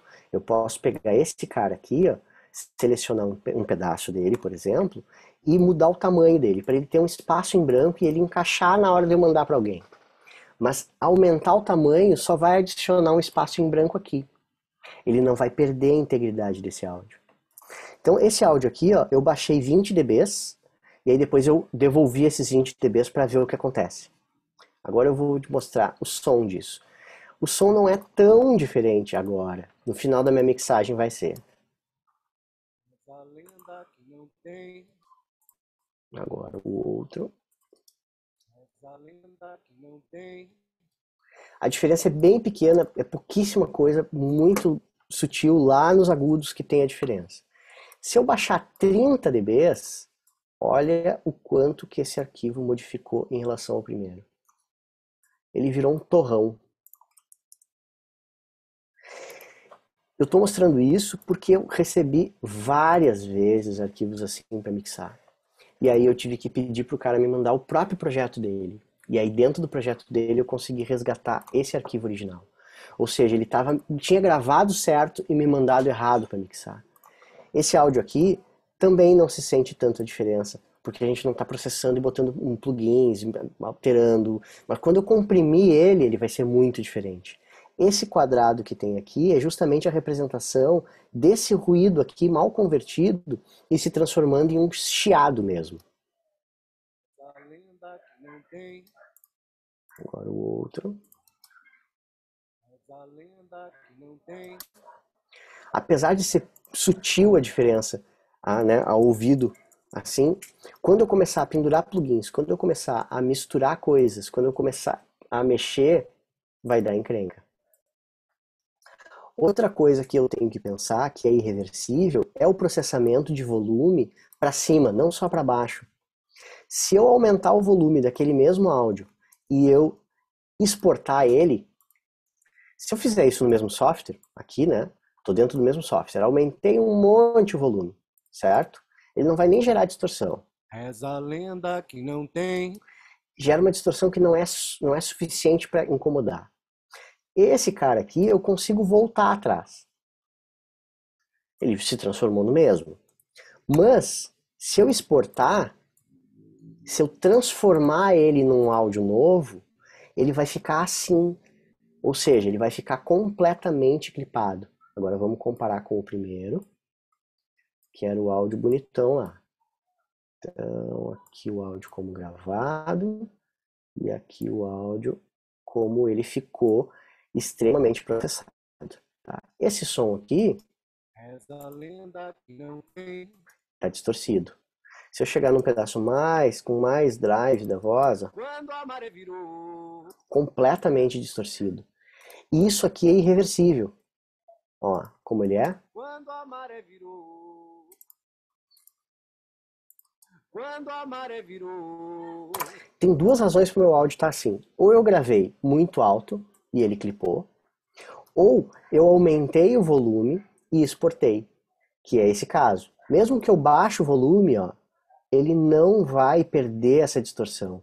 Então eu não posso nunca tirar de dentro do meu software esse arquivo. Eu tenho que colher ele na pasta. Então se eu tenho uma pasta onde estão os exemplos de gravações aqui, ó, e eu tenho essa pasta aqui, eu tenho dentro dela um áudio. Eu vou simplesmente pegar esse áudio aqui e vou enviar para alguém. Eu não vou processar esse áudio, eu nunca vou chegar aqui, selecionar ele e dar um bounce. Bounce, render, o que o teu software chamar, né? Eu não vou fazer isso nunca para enviar para alguém. Porque isso faria com que eu não estivesse enviando os arquivos brutos. Isso faria com que eu tivesse como se eu estivesse enviando um arquivo processado. E todas as bobagens que eu possivelmente fiz no meu projeto vão estar lá gravadas para sempre naquele arquivo, sem nenhuma possibilidade de reverter isso. A mesma coisa a gente não vai fazer gravando um áudio desse jeito, com esse volume. Eu tenho que visualmente estar enxergando esse áudio assim. Tem alguns softwares que têm um sistema de visualização bem esquisito, que é o caso do Pro Tools, por exemplo, que ele tem uma visualização bem estranha. Eu, na verdade, não sou muito chegado em Pro Tools, não curto muito o jeito dele, mas se tu consegue usar ele, ele vai funcionar, ele é eficiente. Mas a visualização deles às vezes te mente. Às vezes o som tá legal e a visualização tá assim. Mas a maior parte dos softwares, a visualização mostra o ganho de entrada. Então eu tenho que gravar vendo isso aqui, ó. Tá vendo aqui o meu medidor, ó? Isso aqui está dizendo o quê? Que eu tô com um áudio que está oscilando entre aquele -12 que aconteceu e o -5 que aconteceu aqui.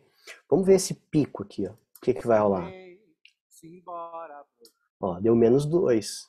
Por isso que eu deixo entre -6 e -12. Porque esse áudio vai naturalmente oscilar durante a performance dessa pessoa que está cantando, ou tocando, seja lá o quê.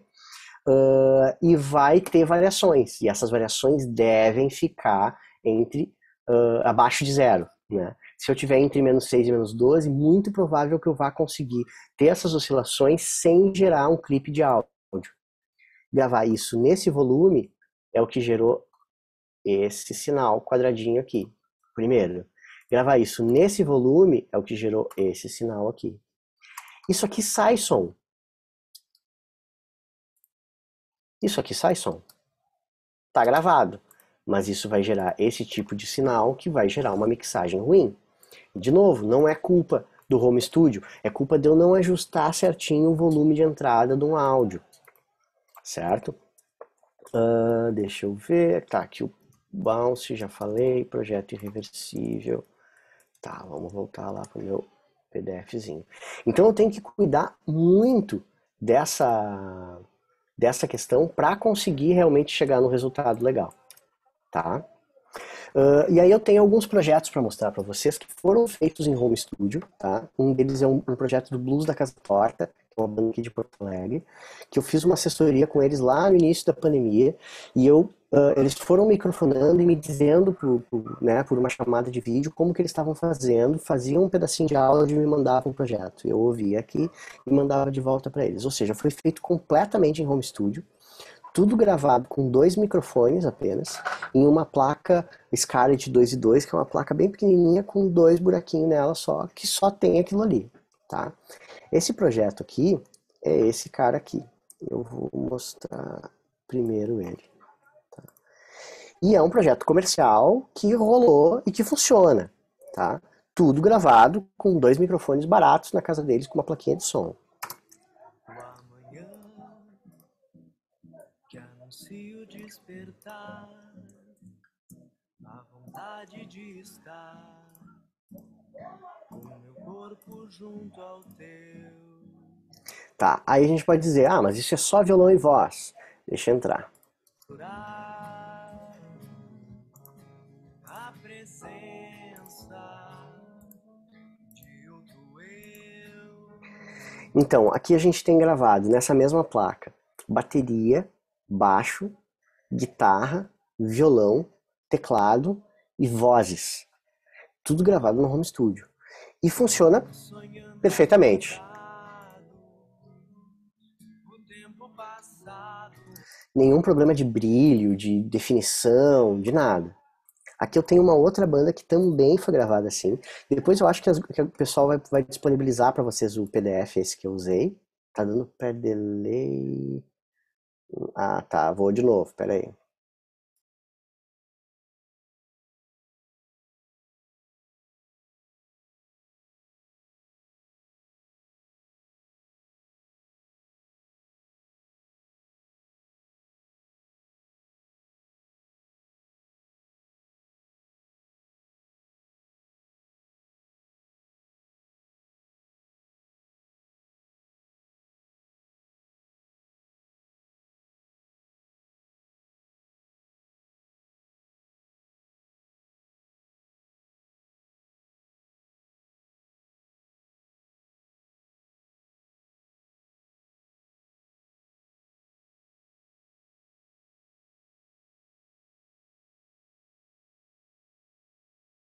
Sou mais um exilado.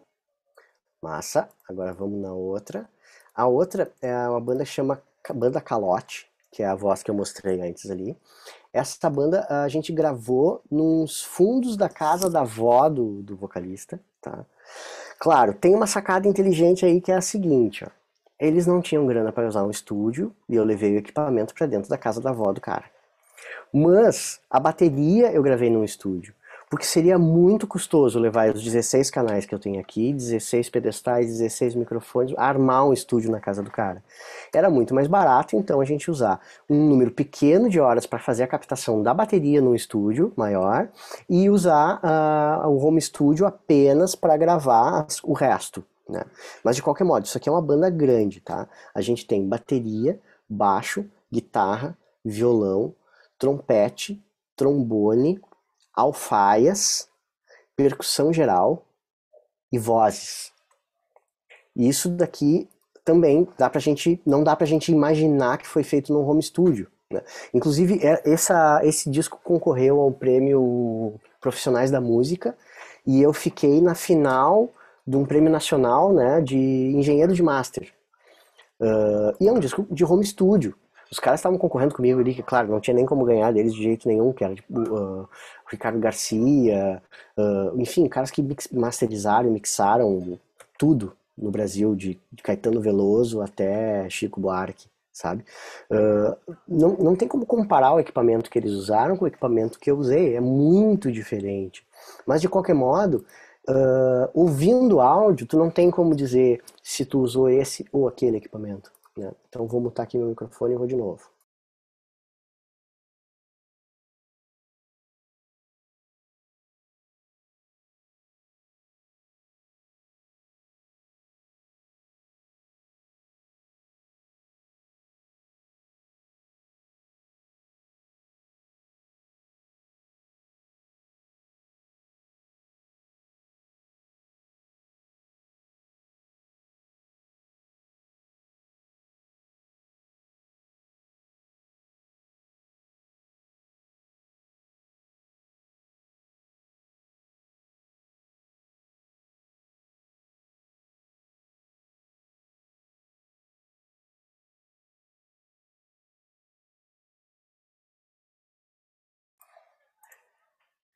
Eu tenho outra música da mesma banda que é com instrumentos mais acústicos, com acordeon e com massa, Lucas, e com percussão, zabumba, é um shotzinho, né?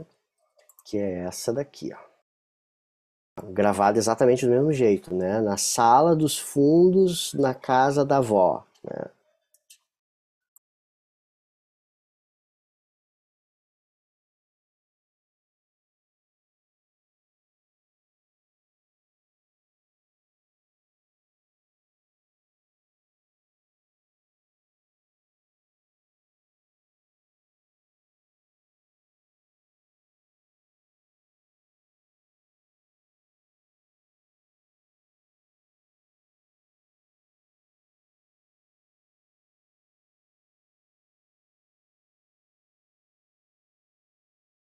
Enfim, é possível, né, no meu ponto de vista, então, pode ser que vocês não concordem, fiquem à vontade, a gente discute isso daqui a pouquinho, mas para mim é possível, tendo o conhecimento mínimo do equipamento que tu está usando e as conexões certas, não pulando etapas, né, não querendo negligenciar cada uma dessas etapas, para mim é possível chegar no resultado profi, tá?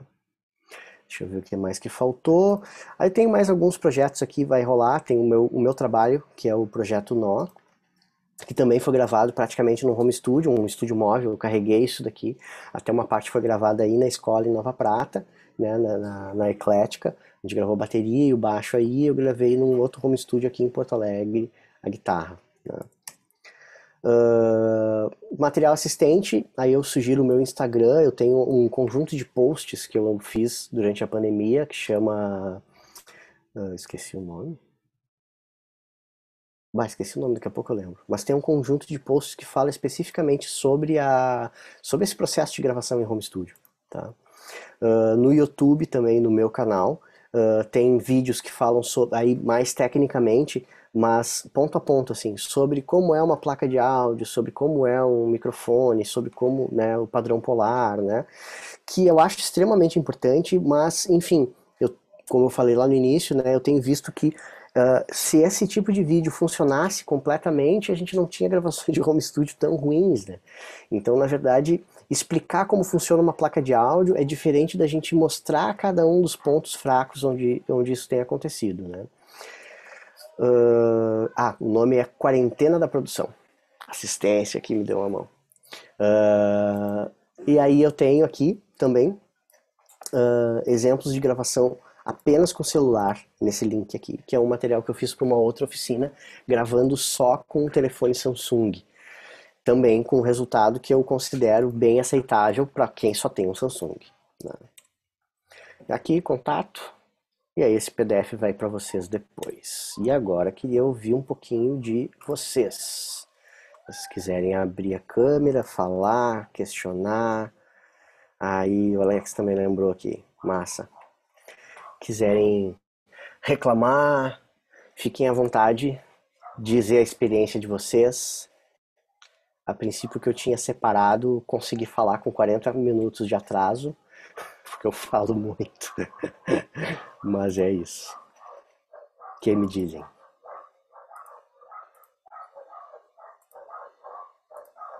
Vamos lá. Massa, Luana, coisa boa que tu gostou. Massa. A Luana já tinha participado esses tempos de uma outra oficina. Algumas coisas se repetem, mas eu acho que hoje eu consegui ser um pouquinho mais prático, né? Essa coisa do teórico aplicado, né? Mas vamos lá, alguém quiser contar alguma experiência e a gente poder de repente trabalhar em que pontos que poderiam ser melhores nessa experiência, manda ver.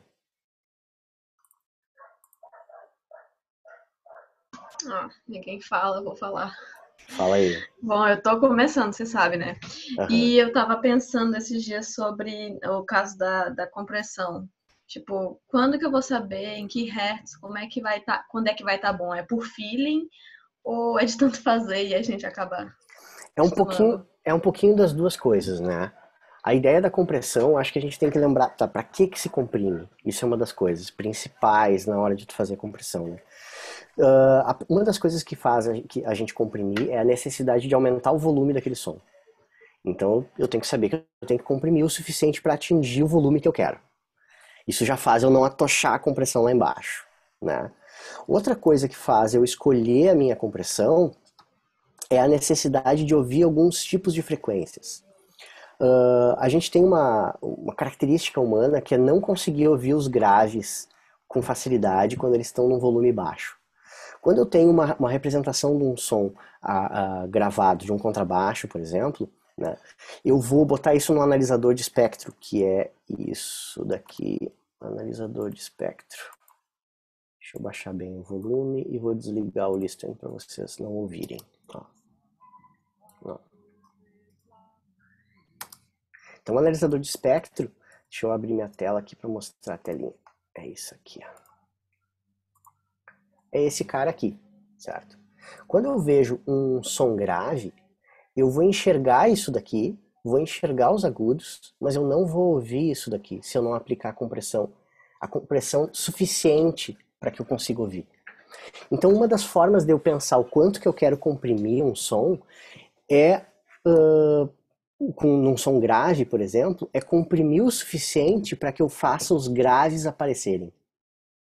Para que eles estejam num volume equilibrados com os meus agudos e que eu consiga ouvir eles. Tá? Então, eu dei dois fatores, né? Um fator é o volume final, é o quanto eu quero aumentar o som. Agora, o quanto eu quero ouvir os graves. Aumentar o som é o seguinte, se eu tenho um som, um áudio desse tipo, como aquela voz gravada que a gente estava vendo, né? Eu tenho um áudio assim, ó. Esse cara aqui, ó, tem um som muito mais alto que esse. Se eu aumentar esse volume, vou aumentar aqui, ó, aumentei 5 dBs. Quando eu der play aqui, não vai clipar. Mas quando eu der play aqui, vai clipar. O que a compressão vai fazer, então, é achar um jeito de limitar esse cara. Limitando esse cara, eu vou poder aumentar o meu volume sem gerar uma distorção aqui e sem esse aqui ficar tão distante desse. Tá, aí tem um monte de parâmetros, né? Vamos abrir um compressor aqui nesse cara. Então esse compressor aqui, que é o bicho assustador, né? Ele tem o quê? Ele tem a partir de que ponto esse áudio vai começar a ser comprimido. Então quando eu vou fazer tudo isso sem vocês ouvirem, tá?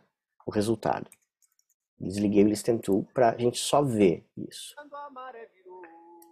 Então esse áudio aqui entrou e aqui ele está me mostrando qual é a definição dele. Ah, deixa eu zerar tudo. 0, 0, sem limiter, sem nada, sem ratio. Tá, zerei o meu compressor. Então quando eu der um play, ele vai fazer uma leitura de que volume está entrando. Então ele está me dizendo que o som está entrando aqui em menos 7 por aqui, certo? Então, e o som baixo, ó, ele chega até uns 15. Esse cara aqui, ó, ele tem que estar nivelado pelo menos abaixo disso. Senão ele não vai comprimir. Porque todo som que ficar acima disso, o meu áudio não vai nem encostar na linha da compressão. O primeiro ponto, então, é ajustar o threshold. Que é a partir de que volume ele vai comprimir. O meu ratio, ele vai trabalhar me dizendo com o que ele vai fazer depois que ele comprime. Então vamos desenhar aqui, que eu curto desenhar. Então eu tenho aqui, ó. Opa, aqui vocês estão vendo a linhazinha, né? Se não tiver, me avisa. Uma linhazinha azul no meio da tela, né? Então esse aqui é o meu áudio. Esse aqui, então, tá em menos 5. Esse aqui tá em menos 10. Se eu botei o meu threshold, tá?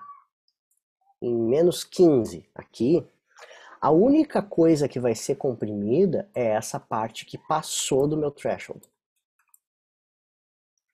E aí o meu ratio vai me perguntar o que eu quero fazer com o que passou.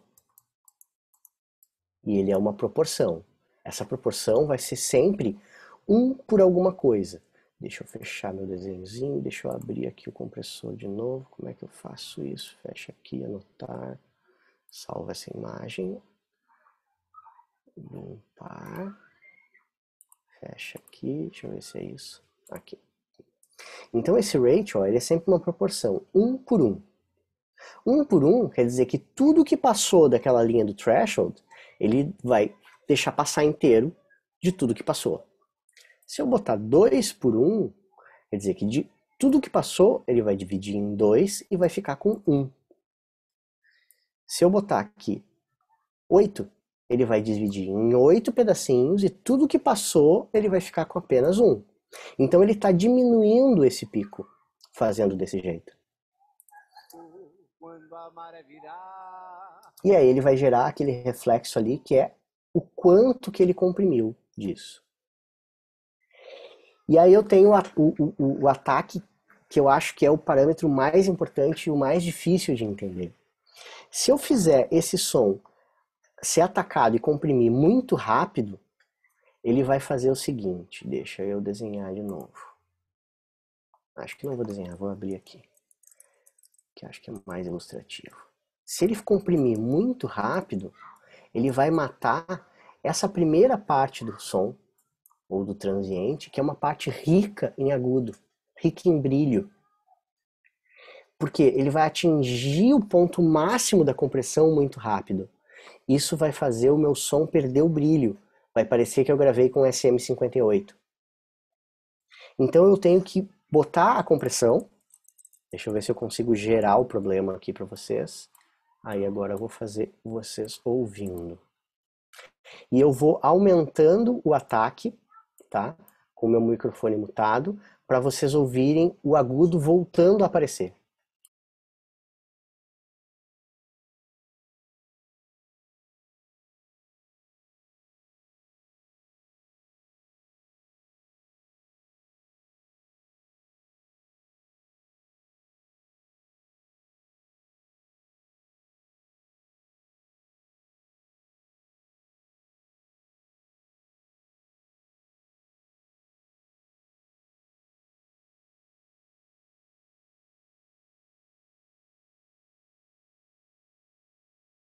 É sutil, eu sei, mas é assim que a gente vai nivelar o compressor.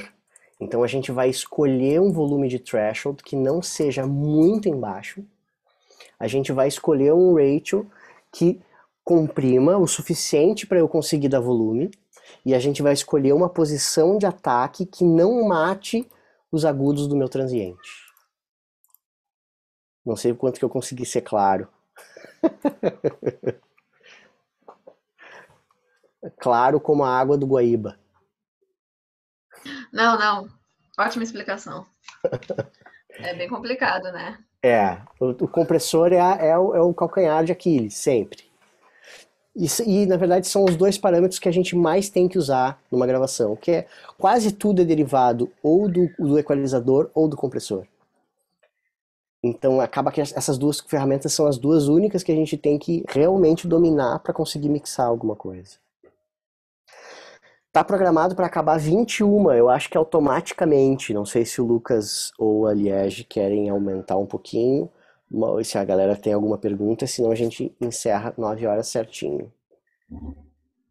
Daí, André, E aí, cara? eu vou confirmar isso com a Liege, na verdade eu não sei se ela termina em ponto ou não. Tá automático, tá programado como 2 horas. Tá. Então, bom, ver se o pessoal né, precisa de tem mais alguma questão e tal. Fica à vontade aí. Tá. Tem Beleza. 5 minutinhos ainda. Isso, aliás, respondeu. Acho que não tem isso. Tá. Eu achei que tinha. Eu achei que esqueci o nome da outra menina. Tinha programado com o horário de encerramento. Karina. Isso. Então vamos lá, pessoal. Digam aí o que mais que vocês podem perguntar. Fica à vontade. Serviu para a experiência de vocês? Acham que dá para aplicar o que eu falei já direto? Vou falar um pouco por mim, né? Eu acho que dá para aplicar demais, assim. Eu teria que ver na prática, né? Mas para mim, que sou músico, né? Eu que sou músico, eu acho que principalmente aquela questão de não deixar longe, né? Às vezes a gente, vou deixar longe do microfone para captar o som natural dos instrumentos, né? Então, depois, para tu trabalhar aquele som, realmente é uma M, né? Que daí fica cheio de reverb e tudo mais. Então, enfim, para mim, assim, né? Que eu sou um pouco mais leigo nessa parte de gravação, né? Sou músico e tal. Bom, muita coisa. Eu depois quero assistir de novo aí para pegar os detalhes e saborear. Mas só agradecer demais aí. Massa, coisa boa. Então é isso, se ninguém se pronunciar, a gente acaba, gurizada. Vamos nessa. É isso aí. Aí eu acho que fica disponível. Eu até vou ter que ver se a gente vai ter isso para disponibilizar para o pessoal, né? A gravação, não sei se é possível. A gente vê os PDFs que tu passou, com certeza, né? Uhum. E ó, link fechado. Ótimo. O PDF eu só não mandei para vocês, mas eu tenho ele fechadinho aqui, já mando. Se quiser eu posso mandar até agora mesmo aqui pro bate-papo. E a galera já baixa e já... Deixa eu ver onde é que tá isso aqui. E a galera já vai lá. Ó.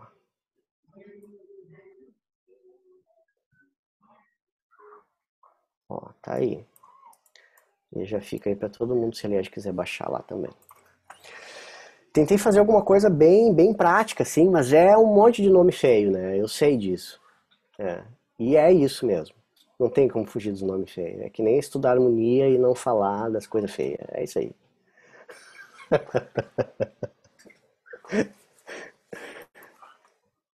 Tá fechado, Lucas. Tá fechado teu mic, Lucas. Eu fechei porque aqui tá rolando um show já. Ah, é? E aí tá meio barulhento. Não, mas é isso aí, não adianta. E quem não conhece, eu muita coisa pela prática eu já conhecia, né? Mas acho que quem não conhece algum termo aí, vai lá pro Google e vai E catar. dali, é. É isso aí, tu começa a mexer numa DAW, numa workstation aí, né? Vai ver todos esses. Uma curiosidade que eu gostei, que tu falou que buffer e render dá na mesma, é isso? O render dá na mesma. Buffer, eu não sei se tu confundiu alguma coisa do que eu falei, mas manda ver. Ah, Pergunta de tá. novo. Eu não entendi que buffer e render era a mesma coisa. Quer dizer, a mesma Não, coisa. o render é um processamento. É, confundiu com bounce, ó, Alex. Bounce, ó. Ah, É tá. isso Bounce aí. e render é a mesma coisa. Ah, Isso. tá, legal. Isso aí foi interessante. Porque na verdade é qualquer coisa que é tirado de um projeto e mandar para outra coisa, né? Aí alguns Massa. softwares chamam de bounce e outros chamam de render. Legal. O Isso aí Cubase foi até bom. chama de audio mixdown, Olha ali. que é a mesma coisa. Uhum. Os caras botam o nome que quiser, né? E achar bonito, né? Por isso que por mais que, acho que tu, né, deve ter o teu software preferido, né? Por mais que o Sim. pessoal saiba lidar com todos, cada enfim, gravador aí vai ter uma preferência. O lance é que o cara vai, digamos que, se especializando em um. Mas tem alguns softwares que tu é obrigado a no mínimo saber ligar e dar um hack, né? Porque tu sabe que eles são muito comuns nos estúdios. Por exemplo, o Pro Tools é um software assim. Eu tenho pavor de Pro Tools, assim. Tipo, não tem coisa que eu odeie mais, assim, do que isso. Talvez Quiabo eu odeio mais do que Pro Tools. Mas fora Quiabo é o Pro Tools, disparado. E, cara, e tu não tem como fugir dele, porque E tem todas gente as que só trabalha com Pro Tools, né? tem gente que só trabalha com Pro Tools. E tu vai no estúdio, tu tem que operar no estúdio, tu tem que mexer com Pro Tools. Não tem jeito, né? E isso depende do lugar onde tu tá, né? Tem lugares do mundo que Pro Tools já não tem essa força. O Cubase tem mais força, porque, sei lá, o Cubase é da Steinberg, que é alemã. E aí, daqui a pouco, na Europa, tem muito mais facilidade, e aí por isso eles usam mais Pro Tools, sei lá. Muito mais Cubase, sei lá. Enfim. Massa. Então, gurizada, eu acho que é isso. Espero ter agregado alguma coisa. Ali tem os meus contatos. Gritem, xinguem. Show de bola. Fiquem à vontade. Aliás, faz o encerramento ali, então. Então tá. Acho que tá mutado o Liege, não tô ouvindo. Oi, agora tá? Aí, agora sim. Aê, esse mic dá um bug. Eu já mandei o material do André pro e-mail de vocês e eu copiei ele no e-mail. Então, se alguém quiser algum contato dele para contratar o André, para pedir uma consultoria, uma ajuda, Isso aí, vocês já tamo lá. ficam com o contato do Prof aí. E é isso, gente. Obrigada pela presença de todos e todas. Quem estiver em Nova Prata, sábado e domingo rolam vários shows aqui na Praça da Bandeira. E quem não tiver, rolam pelo YouTube do festival também. E, enfim, acho que é isso. Brigadão, André, por compartilhar com tanta generosidade ali esses teus conhecimentos preciosos. Massa, valeu. Eu que agradeço. Então tá, gente. Obrigada. Boa noite. Valeu. É. Até.